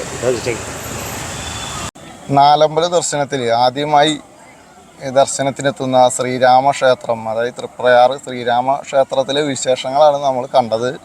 ഇനി നമ്മൾ പോകാൻ പോകുന്നത് ഇരിഞ്ഞാലക്കുട ഭരതൻ പ്രതിഷ്ഠയായിട്ടുള്ള ക്ഷേത്രമാണ് കൂടൽമാണിക്യ ക്ഷേത്രം. അപ്പോൾ ഇത് തൃപ്രയാർ ശ്രീരാമക്ഷേത്രം സ്ഥിതി ചെയ്യുന്നത് തൃശ്ശൂർ ജില്ലയിൽ തൃപ്രയാർ നാട്ടിക എന്ന് പറയുന്ന പഞ്ചായത്തിലാണ്. അതായത് കനോലി കനാലിൻ്റെ പടിഞ്ഞാറേ കരയിലാണ് തൃപ്രയാർ ശ്രീരാമക്ഷേത്രം സ്ഥിതി ചെയ്യുന്നത്.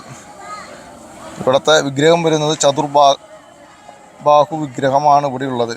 കിഴക്കോട്ടാണ് ദർശനമുള്ളത്. 2 കൈകളിൽ ശംഖുചക്രങ്ങളും, പുറകിലെ വലത് കൈയിൽ വില്ലും, മുന്നിലെ വലത് കൈയിൽ അക്ഷമാല പിടിച്ചു നിൽക്കുന്ന ശ്രീരാമൻ തന്മൂലം ത്രിമൂർത്തി ചൈതന്യത്തോടെ കുടികൊള്ളുന്നതായിട്ട് പറയപ്പെടുന്നു. ക്ഷേത്രത്തിലെ ഉപദേവതകൾ ഗണപതി, ദക്ഷിണാമൂർത്തി, അയ്യപ്പൻ, ശ്രീകൃഷ്ണൻ, ഹനുമാൻ, ചാത്തൻ എന്നിവയാണ്. മീനൂട്ട് വെടിവഴിപാടുമാണ് ഭഗവാന്റെ പ്രധാന വഴിപാടുകൾ. ക്ഷേത്രത്തിൽ കൊടിയേറി ഉത്സവമില്ല, അതിനാൽ തന്നെ ഇവിടെ കൊടിമരവുമില്ല. അപ്പോൾ ഇതൊക്കെയാണ് ശ്രീരാമക്ഷേത്രത്തിലെ വിശേഷങ്ങൾ. ആളുകൾ എവിടെ നിന്നൊക്കെ വരുന്നത് എന്ന് നമ്മൾ കണ്ടു.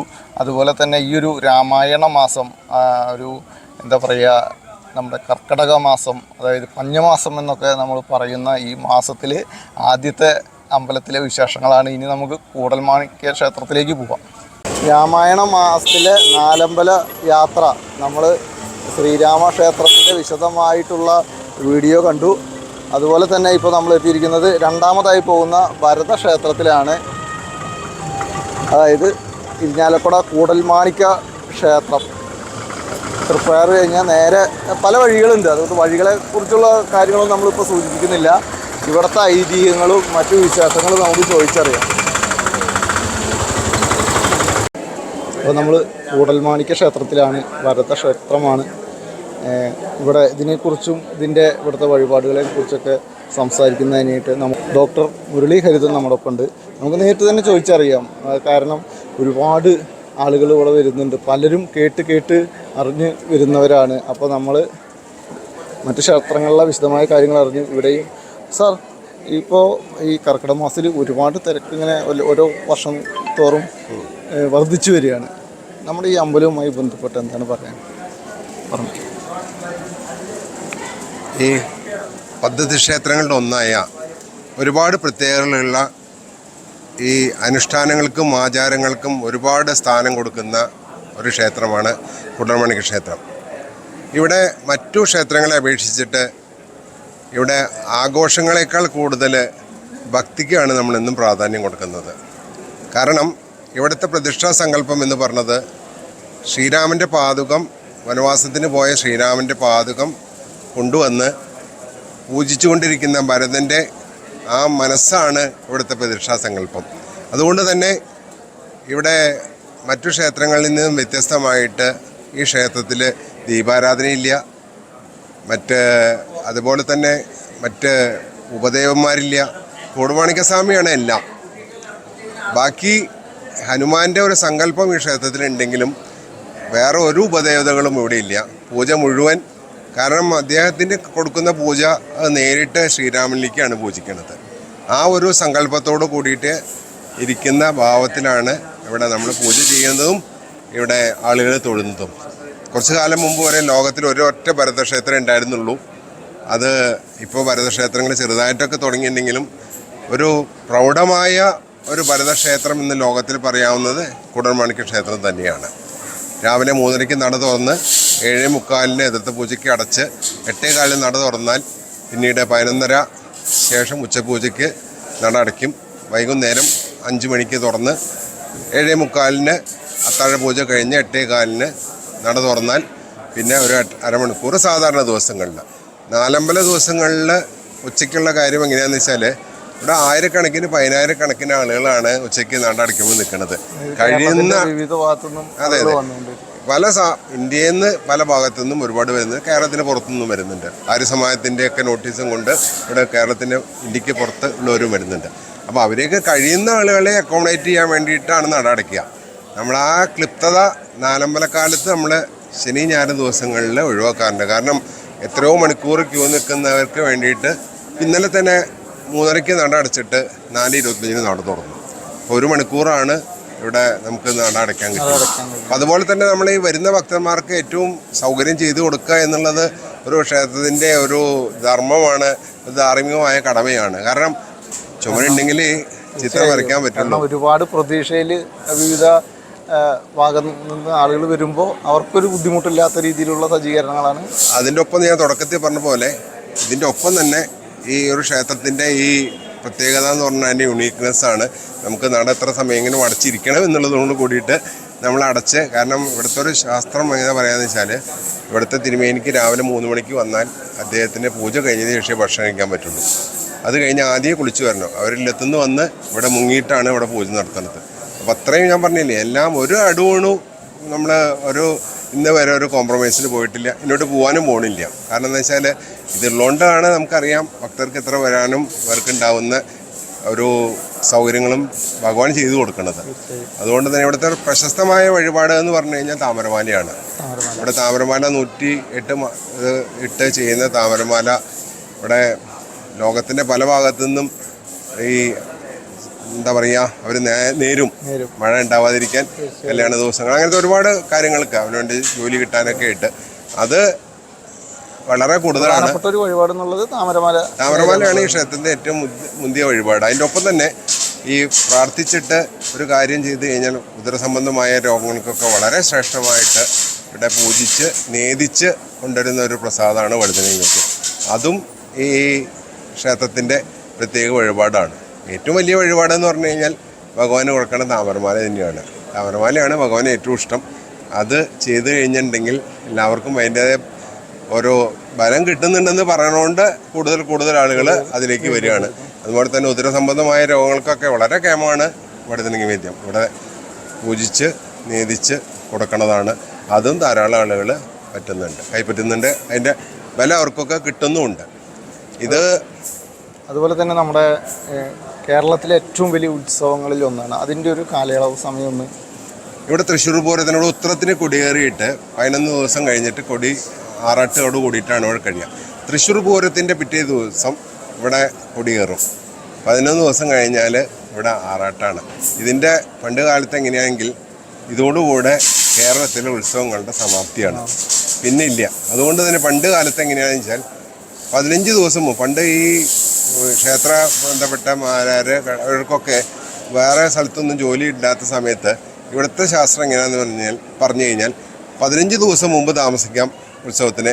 ഉത്സവം കഴിഞ്ഞ് 15 ദിവസം താമസിക്കാതെ കഴിഞ്ഞ് അവർ വീട്ടിൽ പോകണം. പക്ഷെ അന്നൊന്നും ഇത്ര വലിയ കലാകാരന്മാർക്കൊക്കെ കഷ്ടത ഉണ്ടായിരുന്ന സമയത്ത് ഈ ക്ഷേത്രത്തിന് സമ്പത്ത് ഉണ്ടായിരുന്ന കാലത്തും ഇവിടെ എത്ര പേര് വന്നാലും അന്നിപ്പോൾ എത്ര പേര് വന്നാലും ക്ഷേത്രമായി ബന്ധപ്പെട്ട എല്ലാവർക്കും ഇവിടെ താമസം കൊടുത്തായിരുന്നു. പക്ഷെ ഒരു കണക്കുണ്ടായിരുന്നു, ആറാട്ട് കഴിഞ്ഞ് 15 ദിവസം കഴിഞ്ഞ് അവർക്ക് തിരിച്ചു പോകണം. അപ്പോഴേക്കും നോർമലി അതൊരു മഴക്കാലം തുടങ്ങും. അതായത് അവസാനത്തെ ഉത്സവമാണ്. കാലഘട്ടം അങ്ങനെയായിരുന്നു, വാഹന സൗകര്യങ്ങൾ കുറവും അതുപോലെ എല്ലാവരും എത്തിപ്പെടുന്നൊരു. അതിനേക്കാൾ കൂടുതൽ കലാകാരന്മാർക്ക് കഷ്ടപ്പാടുണ്ടായിരുന്ന കാലമാണ്. ഒരുപാട് നേരം കൊട്ടിയാൽ വളരെ ചുരുക്കം പൈസ കിട്ടുന്ന ആളുകൾക്ക് ഈ ക്ഷേത്രത്തിൽ കൊണ്ട് മാത്രം ജീവിക്കുന്നതാണ്. പണ്ട് മറ്റു ഉത്സവങ്ങളൊന്നും ഇല്ലാത്ത സമയത്ത് വലിയ വലിയ അമ്പലങ്ങളിലാണ് ഉത്സവം ഉണ്ടായിരുന്നത്. കുടമാൻ ക്ഷേത്രം, ഗുരുവായൂർ ക്ഷേത്രം, വടക്കുന്നാഥ ക്ഷേത്രം, പാറമേക്കാവ് ക്ഷേത്രം, ഇതുപോലത്തെ വലിയ വലിയ എറണാകുളത്ത് അപ്പൻ്റെ ക്ഷേത്രം, അങ്ങനെയൊക്കെയുള്ള ക്ഷേത്രങ്ങളിലെ ഉത്സവം കൊണ്ട് മാത്രം ജീവിച്ചു വരുന്ന ആളുകൾക്ക് ഏറെ ഇതുപോലത്തെ ക്ഷേത്രങ്ങൾ അന്ന് ആശ്രയം നൽകിയിരുന്നു എന്നുള്ളതാണ് ഏറ്റവും വലിയ. ഈ ക്ഷേത്രങ്ങളുടെയൊക്കെ വലിയൊരു മാഹാത്മ്യം എന്ന് പറയുന്നത് എത്ര പേര് വന്നു കഴിഞ്ഞാലും ഉണ്ടല്ലോ, അവർക്ക് 3 നേരം സുഭിക്ഷമായിട്ട് ഭക്ഷണം കൊടുത്തിരുന്നു, എന്നിട്ടേ അവരെ വിട്ടിരുന്നുള്ളൂ. പക്ഷേ ഈ ഒരു കണ്ടീഷൻ വെച്ചിരുന്നു, അല്ലെങ്കിൽ എന്ത് ചെയ്യുന്നത് വെച്ചിട്ടുണ്ടെങ്കിൽ ഇവിടുത്തെ ബാക്കി ചിട്ടകൾ നടത്താൻ നമുക്ക് പറ്റാതായിരുന്നു ചെയ്തിരുന്നത്. അതെങ്ങനെയാണ് ഇപ്പോഴും നിലനിൽക്കുന്ന ആ എന്താ പറയുക ആചാരങ്ങളിലും അനുഷ്ഠാനങ്ങളിലും ഒരു അണു പോലും തെറ്റ് വരുത്താതെ ഭക്തർക്ക് വേണം പുണ്യം കിട്ടണമെന്നുള്ള വിശ്വാസത്തിൻ്റെ ഭാഗമാണ്. ഇനിയിപ്പോൾ നമുക്ക് ഈ ഡൈലൂട്ട് ചെയ്യാൻ വളരെ എളുപ്പമാണ് അല്ലേ? തീർച്ചയായും. പക്ഷേ അതിന് മുന്നോട്ട് കൊണ്ടുപോകേണ്ടത് മാത്രമല്ല, ഇത് ഉണ്ടാക്കി കൊണ്ടുവന്നുണ്ടല്ലോ അല്ലേ? ഉന്നതി വരുത്തുവാൻ എത്രയും പരാധീനം, പിന്നെയും അധോഗതിക്ക് എത്രയും എളുപ്പമാണ്. കല്ലുരുട്ടിക്കയറ്റി നാരായണ അകത്തെത്തിച്ചതിന് ശേഷം അത് തട്ടിയിട്ട് ചിരിക്കും. കാരണം വെച്ചാൽ അതാണ് ഉന്നതി വരുത്തുവാൻ എത്രയും പരാധീനമാണ്, പിന്നെയും അധോഗതിക്ക് എത്ര എളുപ്പമാണ്. ഒരു വിഷമമില്ല, അല്ലെ? ഒറ്റ ദിവസം കൊണ്ട് നമുക്ക് പൊളിച്ചു കൊടുക്കാം. പക്ഷെ ആ ഒരു വന്ന ഉന്നതി നിർത്തിക്കൊണ്ടേയിരിക്കുകയാണ്. ഇവിടെ ഇപ്പോഴും തുടർന്നുകൊണ്ടിരിക്കുന്നു, ഇനിയും തുടരും എന്നുള്ളതാണ് നമ്മുടെ എല്ലാവരുടെയും മോഹം. ആ മോഹത്തിനനുസരിച്ച് കുടമഴ സ്വാമിയുടെ എല്ലാ അനുഗ്രഹം ഉണ്ടാവാറുണ്ട്, ഇവിടെ വരുന്നവർക്കും ഉണ്ടാവാറുണ്ട്, ഈ നാടിനും ഉണ്ടാവാറുണ്ട്. ബഹളങ്ങളൊന്നും ഇല്ലാത്ത. അതുപോലെ തന്നെ ഈ ക്ഷേത്രത്തിൻ്റെ ഒരു തീർത്ഥമുണ്ട് ഇവിടെ. ആ തീർത്ഥത്തിൽ മത്സ്യം അല്ലാതെ വേറൊന്നും ഉണ്ടാവില്ല. ഇവിടെ ഗംഗയും യമുനയും സരസ്വതിയും കൂടെ കൂടിയിട്ട് സാന്നിധ്യം ഉണ്ടെന്നാണ് ആ തീർത്ഥത്തിന് പറഞ്ഞത്. അവിടുത്തെ ജലം കൊണ്ടാണ് ഇവിടുത്തെ വഴിപാടുകൾ നടത്തുന്നത്. അതുപോലെ തന്നെ മുൻഗാമികൾ, ഋതുക്കൾ, ഋഷിമാർ ഇവരുടെ ഒക്കെ മത്സ്യങ്ങളായിട്ട് അവിടെ ഉണ്ടെന്നുള്ള വിശ്വാസത്തിൻ്റെ ഭാഗമായിട്ടാണ് അവിടത്തെ ഒരു പ്രദക്ഷിണ തീർത്ഥക്ര പ്രദക്ഷിണം എന്ന് പറയും. വളരെ പുണ്യമായിട്ട് കണക്കാക്കുന്നത്. അതാണ് അമ്പല പ്രദക്ഷിണത്തിൻ്റെ ഒപ്പം ഒരു കുളം വലം വെക്കുന്നതിന് കൂടിയുള്ള ഒരു തീർത്ഥക്കുളമാണ്. തീർത്ഥക്കുളത്തിൽ പ്രദക്ഷിണം വയ്ക്കുമ്പോൾ പിന്നെ അവിടെ മീനൂട്ടുന്ന വഴിപാടുണ്ട്. ആ ബന്ധുക്കൾക്ക് അവരെ ഓർത്തുകൊണ്ട് ചെയ്യാന്നുള്ളതും കൂടെയാണ് മീനൂട്ടിൻ്റെ ഭാഗം. അതുകൊണ്ട് ഈ കാര്യങ്ങളൊക്കെയാണ് നമ്മുടെ ക്ഷേത്രത്തിനെ കുറിച്ച്. അപ്പോൾ ഇത് കാണുന്ന എല്ലാവരും കുടമാൻ ക്ഷേത്രത്തിലേക്ക് വരിക. വരുന്നതിനോടൊപ്പം തന്നെ അതിൻ്റെ ഒരു മഹാത്മ്യം മനസ്സിലാക്കാൻ കൂടി നമുക്ക് കഴിഞ്ഞു. എന്തായാലും വിലപ്പെട്ടൊരു സമയം നമുക്ക് അനുവദിച്ച് തന്നതിൽ വളരെയധികം നന്ദി. എല്ലാ ജനങ്ങളുടെയും വിലപ്പെട്ട സമയമുണ്ടല്ലോ, അത് നല്ല കാര്യങ്ങൾക്ക് ഉപയോഗിക്കുക എന്ന് പറഞ്ഞു കഴിഞ്ഞാൽ വലുതാണ്. എല്ലാവർക്കും കുടമാൻ ക്ഷേത്രത്തിലേക്ക് സുസ്വാഗതം. ഈ ചാനലിനും ഇതിൻ്റെ എല്ലാ വ്യൂവേഴ്സിനും എല്ലാം നല്ലത് വരട്ടെ എന്ന് പ്രാർത്ഥിക്കുന്നു. എല്ലാവർക്കും നമസ്കാരം. ഓക്കെ, ഇപ്പോൾ ഇവിടെ നമ്മൾ പുറകിൽ കാണുന്നത് ഇവിടെ കൂടൽമാണിക്യ ക്ഷേത്രത്തിൽ ദർശനത്തിന് കയറുന്നതിന് വേണ്ടിയിട്ട് ഇരിക്കുന്നതിനുള്ള സൗകര്യമാണ്. അപ്പോൾ ആദ്യ കാലത്തൊക്കെ ഇവിടെ എങ്ങനെയായിരുന്നു എന്ന് പറഞ്ഞു കഴിഞ്ഞാൽ ഇവിടെ കമ്പി കെട്ടിക്കൊണ്ട് നിൽക്കലായിരുന്നു. ഇപ്പോൾ ഇവിടെ നല്ല സൗകര്യത്തിൽ ശരിക്കൊരു സോഫ പോലെ ഇരിക്കാവുന്ന രീതിയിലുള്ള സൗകര്യങ്ങൾ ഒരുക്കിയിട്ടുണ്ട്. അപ്പോൾ നമ്മുടെ അടുത്ത് ഇവിടെ ഒരു കുടുംബമുണ്ട്. നമുക്ക് നമസ്കാരം ചേട്ടാ, നിങ്ങൾ എവിടെ നിന്ന് വരുന്നത്? പട്ടാമ്പി. നാലമ്പല ദർശനത്തിന് ഇതിനു മുമ്പ് വന്നിട്ടുണ്ടോ? ഉണ്ടല്ലേ? ആദ്യമായിട്ടല്ല? നിങ്ങൾ എത്ര പേര് ഏകദേശം വന്നിട്ടുണ്ട്? 2 ബസ്സായിട്ടാണ് വന്നേക്കുന്നത്.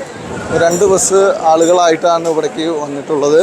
നമുക്ക് ചോദിക്കാം. അതുപോലെ തന്നെ ഇവിടെ നമസ്കാരം ചേട്ടാ, നിങ്ങൾ എല്ലാ കൊല്ലം വരുന്നതാണോ? ഞങ്ങൾ എല്ലാ കൊല്ലവും വരാറുണ്ട്. പക്ഷേ എല്ലാ കൊല്ലത്തും കൂടുതലായിട്ട് തിരക്കനുഭവപ്പെട്ടത് ഈ വർഷമാണ്.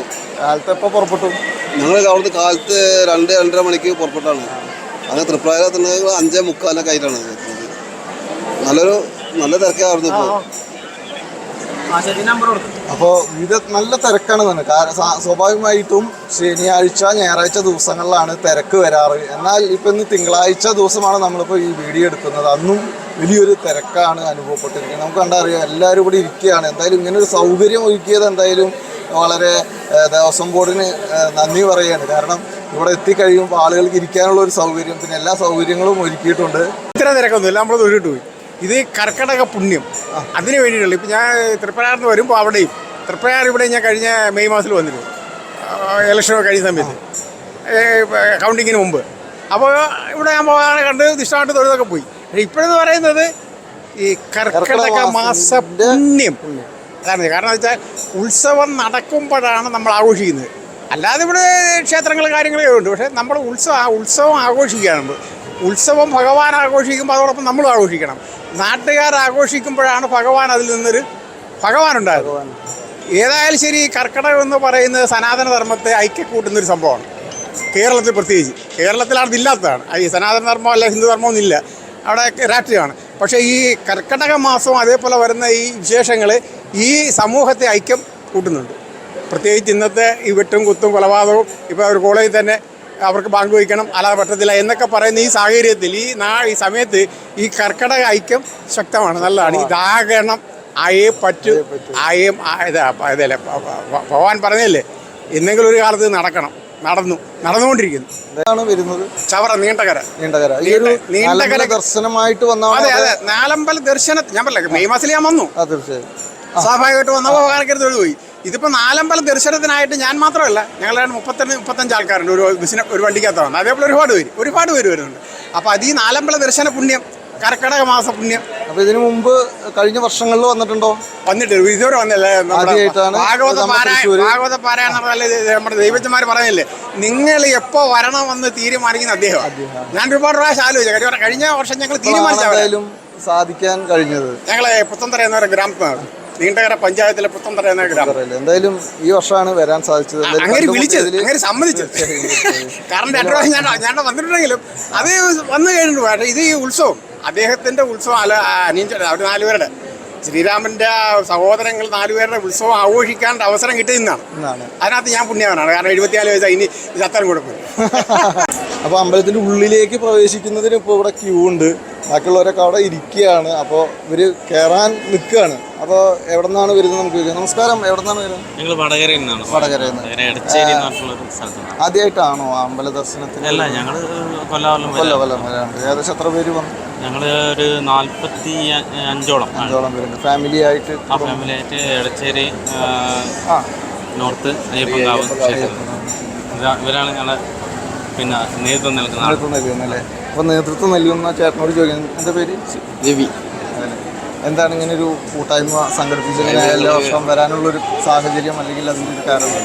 കമ്മിറ്റിയുള്ള ക്ഷേത്രമാണ് അയ്യപ്പൻ മാലയുടെ ക്ഷേത്രം. അവിടുന്ന് ഇങ്ങനെ സ്ത്രീകളൊക്കെ ഇങ്ങനെ യാത്ര പോകണമെന്ന് പറഞ്ഞുകൊണ്ട് ഞങ്ങൾ സംഘടിപ്പിച്ചതാണ്. അപ്പം ഇപ്പം മൂന്നാമത്തെ വർഷമാണ് വരുന്നത്. കഴിഞ്ഞ 2 വർഷവും 2 ബസ് വന്നിരുന്നു. ഇപ്രാവശ്യം ഒരു ബസ്. അതിൻ്റെ സെക്രട്ടറി ഞാനാണ്. ഓക്കെ.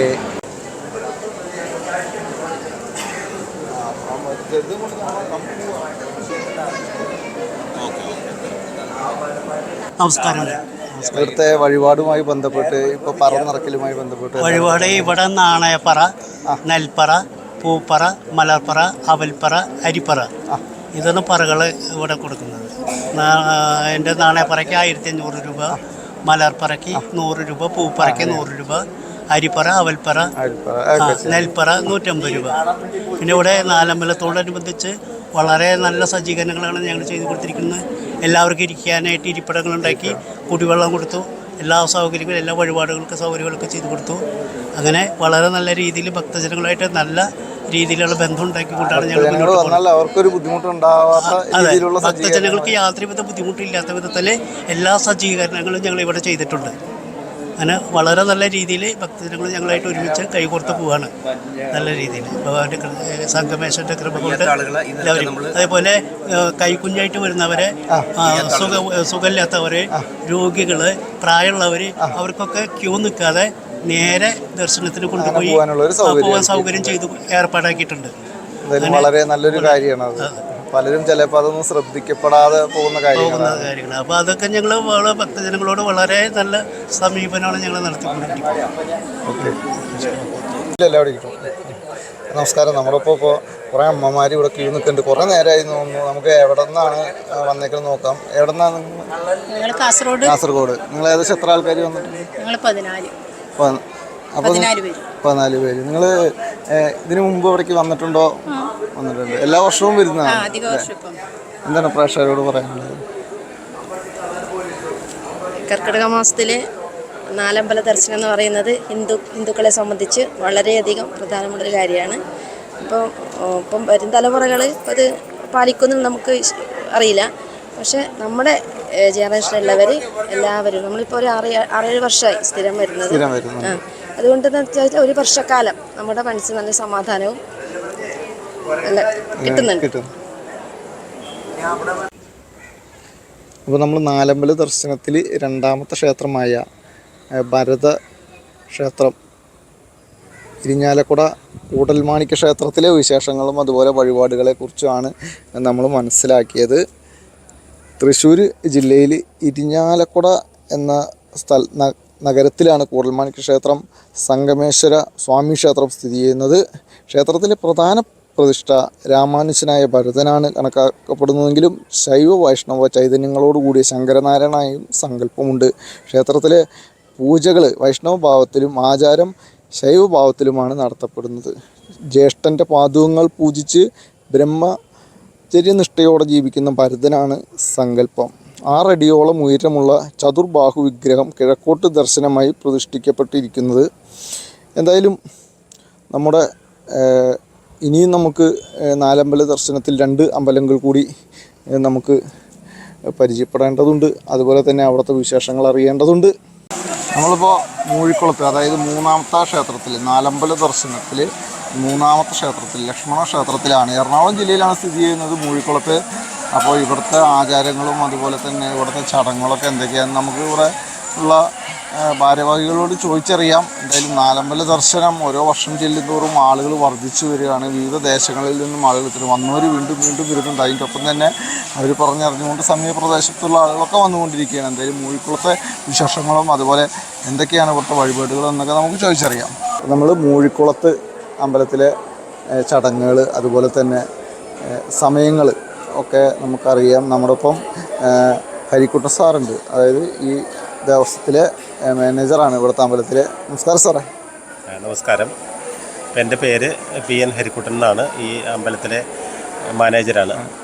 ഈ ക്ഷേത്രത്തിനെ സംബന്ധിച്ച് നാലമ്പല ദർശനത്തോടനുബന്ധിച്ച് നമ്മൾ എല്ലാവിധ സൗകര്യങ്ങളും ഒരുക്കിയിട്ടുണ്ട്. നമ്മൾ ക്ഷേത്രം സാധാ ദിവസങ്ങളിൽ രാവിലെ 4:30 മണിക്ക് നട തുറക്കും, 5 മണിക്ക് ഭക്തജനങ്ങളെ പ്രവേശിപ്പിക്കും. ഒരു 1:30 മണിക്ക് ഉച്ചയ്ക്ക് അടയ്ക്കും. വൈകുന്നേരം വീണ്ടും തിരക്കിൻ്റെ അനുസരിച്ച് ചിലപ്പോൾ 4 മണി അല്ലെങ്കിൽ 4:30 മണി. വൈകുന്നേരം ഓരോ വണ്ടിക്കാർ വിളിക്കുക. അതനുസരിച്ച് നമ്മൾ കഴിഞ്ഞ ദിവസം 11 മണിക്ക് അടച്ച ദിവസങ്ങളിൽ ഇന്നലെ 11 മണിക്ക് അടച്ചത്, രാത്രി 11 മണിക്ക് അടച്ചത്. അപ്പോൾ അതനുസരിച്ച് തിരക്കൊന്നും ഇല്ലാന്നുണ്ടെങ്കിൽ 9-9:30 അടയ്ക്കും. അപ്പോൾ ഭക്തജനങ്ങൾക്ക് വേണ്ട എല്ലാവിധ നമ്മൾ ജീവനക്കാരെല്ലാം സൗകര്യമായിട്ട് ചെയ്തിട്ട് പോണത്. പിന്നെ പ്രധാന വഴിപാടുകൾ എന്താണെന്ന് വെച്ച് കഴിഞ്ഞാൽ നമ്മൾ പ്രധാനം ഭഗവാൻ ഒറ്റയപ്പം വഴിപാട് ഗണപതിക്ക് പ്രധാനമാണ്. ഇപ്പോൾ ഭഗവാൻ ലക്ഷ്മണസ്വാമി ആണെങ്കിലും ഗണപതിക്ക് തുല്യ പ്രാധാന്യമാണ് ഇവിടെ ഉള്ളത്. അപ്പോൾ ഗണപതി ഭഗവാന് ഒറ്റയപ്പം വഴിപാട് പ്രധാന വഴിപാടാണ്. ലക്ഷ്മണ ഭഗവാന് പാൽപ്പായസം, ഉണ്ണിയപ്പം നിവേദ്യം, അങ്ങനെ എല്ലാവിധ അവിൽ നിവേദ്യം, ഹനുമാൻ സ്വാമിക്ക് എല്ലാ വഴിപാടും നമ്മൾ പ്രത്യേക കൗണ്ടറുകളിൽ അപ്പം, അരവണ, അവിൽ, ഒറ്റയപ്പം, പാൽപ്പായസം അങ്ങനെ കൗണ്ടറുകളിൽ പ്രത്യേകം വിൽക്കുന്നുണ്ട് ഭക്തജനങ്ങൾക്ക് വേണ്ടിയിട്ട്. അപ്പോൾ എല്ലാവിധ ഇവിടെ കൂടുതൽ സൗകര്യമുള്ള അമ്പലമായതുകൊണ്ട് ഭംഗിയായിട്ട് തൊഴുതു പോകാവുന്നൊരു സൗകര്യം ഈ ക്ഷേത്രത്തിലുണ്ട്. ഇവിടെ വഴിപാട് എന്ത് കാര്യങ്ങൾക്ക് ഉദ്ദേശ ലക്ഷ്യം അങ്ങനെ പ്രത്യേകിച്ച് അങ്ങനെ എന്തെങ്കിലും? നമ്മളിവിടെ ഗോശാലകൃഷ്ണൻ്റെ ഒരു നടയുണ്ട്. അപ്പോൾ അവിടെ നമ്മൾ തൊട്ടിൽ വഴിപാട്, ഇപ്പോൾ എന്താ സന്താന ലബ്ധിക്ക് തൊട്ടിൽ വഴിപാട് നല്ലതാണ്. അപ്പോൾ അത് അപ്പോൾ പലരും ഇങ്ങനെ നേർന്നിട്ട് കുട്ടി ഉണ്ടായിട്ട് വഴിപാടായിട്ട് കഴിക്കാറുണ്ട്. തൊട്ടിൽ കെട്ടാറുണ്ട്. തൊട്ടിൽ കെട്ടിയിട്ട് പോവും. എത്ര നാളിനുള്ള കുട്ടികളുണ്ടാകുന്ന പല തെളിവുകളും നമുക്കുണ്ടായിട്ട് വന്ന് പറഞ്ഞിട്ടുണ്ട്. നമുക്കിവിടെ അന്നദാനം ഇപ്പോൾ ഇവിടെയും പായമ്മലൊക്കെയാണ് എന്നാണ് നമുക്കറിയാൻ കഴിഞ്ഞത്. അപ്പോൾ ഇവിടെ ഏകദേശം എത്ര സമയം മുതൽ അന്നദാനം ഉണ്ടായിരിക്കും? നമ്മളൊരു 11 മണിക്ക് ഇവിടെ അന്നദാനം തുടങ്ങും. 11 മണി കഴിയും. 11-11:30 ഒരു 1:30-2 മണിക്കുള്ളിൽ മിക്കവാറും കഴിയും. പക്ഷേ ഇവിടെ പ്രധാനമായിട്ട് കഞ്ഞി, പുഴുക്ക്, അച്ചാർ ആ ഒരു രീതിയാണ് ഇവിടെ പണ്ട് പോലെ ചെയ്യാറുള്ളത്. അത് നമുക്ക് ഏകദേശം എത്ര പേർക്ക് കൊടുക്കാൻ കഴിയും? എങ്ങനെയാണ് എൻ്റെ ഒരു കണക്ക് ഒരു ദിവസം? അത് നമ്മൾ തിരക്കിൻ്റെ അനുസരിച്ച് മാക്സിമം പരമാവധി ഉണ്ടാക്കും. അത് കൊടുക്കാവുന്നിടത്തോളം പരമാവധി കൊടുക്കും. ആ രീതിയിലാണ്. Okay, thank you. ഇത്ര വിലപ്പെട്ട ഒരു സമയം ഞങ്ങൾക്ക് അനുവദിച്ചാണ്. ശരി, നമസ്കാരം. അങ്ങനെ നാലമ്പല ദർശനത്തിൽ ഏറ്റവും അവസാനം ദർശിക്കേണ്ട അമ്പലത്തിൽ എത്തിയിരിക്കുകയാണ്. പായമ്മൽ ശ്രീ ശത്രുഘ്ന സ്വാമിയുടെ ക്ഷേത്രത്തിലാണ് നമ്മൾ എത്തിയിരിക്കുന്നത്. ദശരഥൻ്റെ 4ാമത്തെ മകനായ ശത്രുഘ്നൻ്റെ അടുത്താണ് നമ്മൾ എത്തിയിരിക്കുന്നത്. അത് നമുക്ക് മറ്റുള്ള അമ്പലങ്ങളിലൊക്കെ ചോദിച്ചറിഞ്ഞ പോലെ എന്തൊക്കെയാണ് ഇവിടുത്തെ വഴിപാടുകളെന്നും അതുപോലെ തന്നെ എന്തൊക്കെ ആഗ്രഹങ്ങൾക്ക് വേണ്ടിയിട്ടാണ് ഇവിടുത്തെ ചടങ്ങുകളെക്കുറിച്ചൊക്കെ നമുക്ക് വിശദമായി ഇവിടുത്തെ ഭാരവാഹികളോട് തന്നെ നമുക്ക് ചോദിച്ചറിയാം. അപ്പോൾ നമ്മുടെ ഒപ്പം ഈ പായമ്മൽ ക്ഷേത്രത്തിലെ ഭരണസമിതിയിലെ സെക്രട്ടറി നമുക്കുണ്ട്. സെക്രട്ടറി നമ്മളോടൊപ്പം ഉണ്ട്. നമുക്ക് ചോദിച്ചറിയാം. നമസ്കാരം. നമസ്കാരം. എന്താണ് പേര്? എൻ്റെ പേര് രമേശ്. ഈ ഒരു അമ്പലത്തിൽ ഇപ്പോൾ കർക്കിടക മാസമാണല്ലോ, ഒരുപാട് ആളുകൾ വന്നു പോകുന്നുണ്ട്. ഏത് സമയത്താണ് ഇവിടെ നട തുറക്കുക? അതിനെക്കുറിച്ചൊക്കെ ഒന്ന്.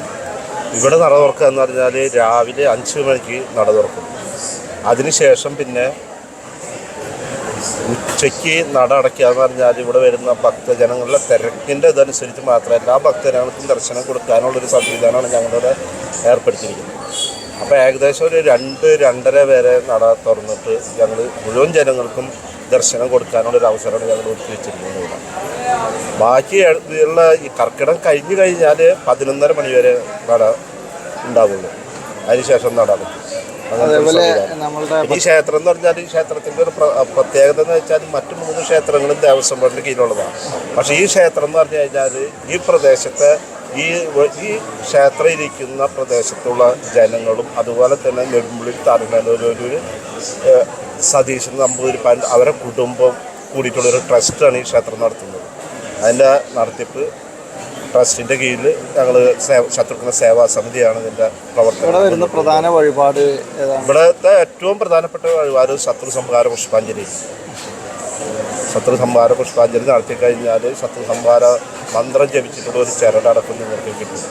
അതാണ് ഇവിടുത്തെ. പിന്നെ സുദർശന ചക്രം, സുദർശന ചക്രത്തിൻ്റെ അവതാരമായിട്ടുള്ള ശത്രുഘ്ന ഭഗവാനെ തന്നെ അറിയുന്നത് കൃഷ്ണൻ്റെ ഇതായത്. അപ്പോൾ അതിനെ നിർദ്ദിച്ചാൽ ആ സുദർശന ചക്രം നടത്തി വയ്ക്ക് സമർപ്പണം നടത്തുക എന്നുള്ളതൊരു പ്രധാന വഴിപാടാണ്. അതാണ് ഇവിടുത്തെ ഏറ്റവും പ്രധാനപ്പെട്ട വഴിപാടുകൾ. പിന്നെ ഇത്രയധികം ആളുകൾ വരുമ്പോൾ ഇവിടെ അന്നദാനം കൊടുക്കുന്നുണ്ട്. അത് ഞങ്ങൾ അന്നദാനം കൊടുക്കുക എന്ന് പറഞ്ഞാൽ ഇപ്പം 11 മണി തൊട്ട് ഏകദേശം 3 മണി വരെ അന്നദാനം കൊടുക്കുന്നുണ്ട്. അവിടെ അന്നദാനം കൊടുക്കുക എന്ന് പറഞ്ഞാൽ അത് ഭയങ്കര ഫാസ്റ്റായിട്ടാണ് ഞങ്ങളിത് ചെയ്തുകൊണ്ടിരിക്കുന്നത്. കാരണം എന്താ വെച്ചാൽ അവിടെ കുറച്ച് കസേരകൾ മാത്രമേ ഉള്ളൂ, ടേബിൾ എന്ന് പറഞ്ഞാൽ വളരെ കുറവുള്ളൂ. അപ്പോൾ ഈ അല്പം എല്ലാവർക്കും ഇരുന്ന് കഴിക്കാനുള്ള കസേര ഇല്ല വാസത്തിൽ. പിന്നെ എന്താ വെച്ചാൽ എല്ലാവർക്കും ഭക്ഷണം കിട്ടണം എന്നുള്ളൊരു ഇതിൻ്റെ പേരിൽ വളരെ ഫാസ്റ്റായിട്ട് ഒരു 6000-7000 ആളുകളോളം ഡെയിലി വന്ന് ഭക്ഷണം കഴിച്ചു പോകുന്നുണ്ട്. കാരണം എന്താ വെച്ചാൽ അവർക്ക് പ്ലേറ്റിന് ഭക്ഷണം കിട്ടിക്കഴിഞ്ഞാൽ അവർക്ക് എന്തായാലും കഴിക്കാൻ പറ്റും. അങ്ങനത്തെ ഒരു വിശ്വാസത്തിൻ്റെ പുറത്താണ്. കാരണം ജനങ്ങൾക്ക് അവരുടെ താല്പര്യങ്ങൾക്കനുസരിച്ച് നമ്മൾ മുന്നോട്ട് പോകുക എന്നുള്ളത് നമ്മൾ ഉദ്ദേശിക്കുന്നത്. അതാണ് നമ്മുടെ കഴിവിൻ്റെ പരമാവധി മാക്സിമം എല്ലാ കാര്യങ്ങളും തീർച്ചയായും ഇവിടെ വരുന്ന ഭക്തന്മാർക്ക് ഒരു ബുദ്ധിമുട്ടും ഉണ്ടാവാത്ത രീതിയിലുള്ള കാര്യങ്ങളാണ് ഞങ്ങൾ ഉദ്ദേശിക്കുന്നത്. അതിൻ്റെ ഏറ്റവും വലിയൊരു ഉദാഹരണമാണ് ഈ കാണുന്ന മേൽക്കുര. കാരണം എന്താ വെച്ചാൽ ഇത് ഓല വെച്ച്, കാരണം ഇത് ഓല വെച്ച് കെട്ടാനുള്ള പ്രധാന കാരണം എന്താ വെച്ചാൽ ഇവിടെ വരുന്ന ആൾക്കാർ മുഴുവൻ തിങ്ങി നിറഞ്ഞ് നിൽക്കുന്ന ഒരു ഏർപ്പാടാണ്. കാരണം എന്താ വെച്ചാൽ ഞങ്ങൾക്ക് സൗകര്യങ്ങൾ കുറവാണ്. അപ്പോൾ അതുകൊണ്ട് തന്നെ ഈ ഷീറ്റ് ഇട്ട് കഴിഞ്ഞാൽ അതിൻ്റെ ചൂട്ടിൽ നിൽക്കാമെന്ന് പറഞ്ഞാൽ സാധിക്കില്ല നമ്മളൊക്കെ. അതാണ് ഈ ഓല വെച്ച് കെട്ടിയ അതിന് കംപ്ലീറ്റ് ഫാനിട്ട് ക്യാമറ എല്ലാ സംവിധാനങ്ങളും ഞങ്ങൾ സെറ്റ് ചെയ്തിട്ടുണ്ട്. എന്തായാലും ഇത്രയും അതായത് പല ദിക്കിൽ നിന്ന് ആളുകൾ വരുന്നുണ്ട്. എനിക്ക് തോന്നുന്നു പായമ്മലും അതുപോലെ മൂഴിക്കുളത്താണ് അന്നദാനം കൊടുക്കാൻ കഴിയുന്നതും അതുപോലെ തന്നെ ആളുകൾ പ്രയോജനപ്പെടുത്തുന്നതും ഈ 2 ക്ഷേത്രങ്ങളിൽ നിന്നാണ്. അതങ്ങനെ തന്നെയാണ്. ഞങ്ങൾക്ക് പിന്നെ ദേവസ്വം അല്ലാത്തതിൻ്റെ പേരിൽ ഇവിടെ വരുന്ന ഒരു ഭക്തനും ഒരു ബുദ്ധിമുട്ടും ഇല്ലാത്ത രീതിയിൽ കാര്യങ്ങൾ, ബാത്റൂം സൗകര്യങ്ങളായാലും വെള്ളത്തിൻ്റെ സൗകര്യങ്ങളായാലും എല്ലാ രീതിയിലും ഞങ്ങൾ അവരെ മാക്സിമം അവരെ ട്രീറ്റ് ചെയ്തുകൊണ്ട് മുന്നോട്ട് പോകുന്നതാണ്. ഇപ്പോൾ ഫസ്റ്റ് എയ്ഡ് ആണെങ്കിൽ ഫസ്റ്റ് എയ്ഡ് ഉണ്ട്, ആംബുലൻസ് സൗകര്യങ്ങൾ, എല്ലാ സൗകര്യങ്ങളും നമ്മൾ ഏർപ്പെടുത്തിയിട്ടുണ്ട് ഇതിനു വേണ്ടിയിട്ട്.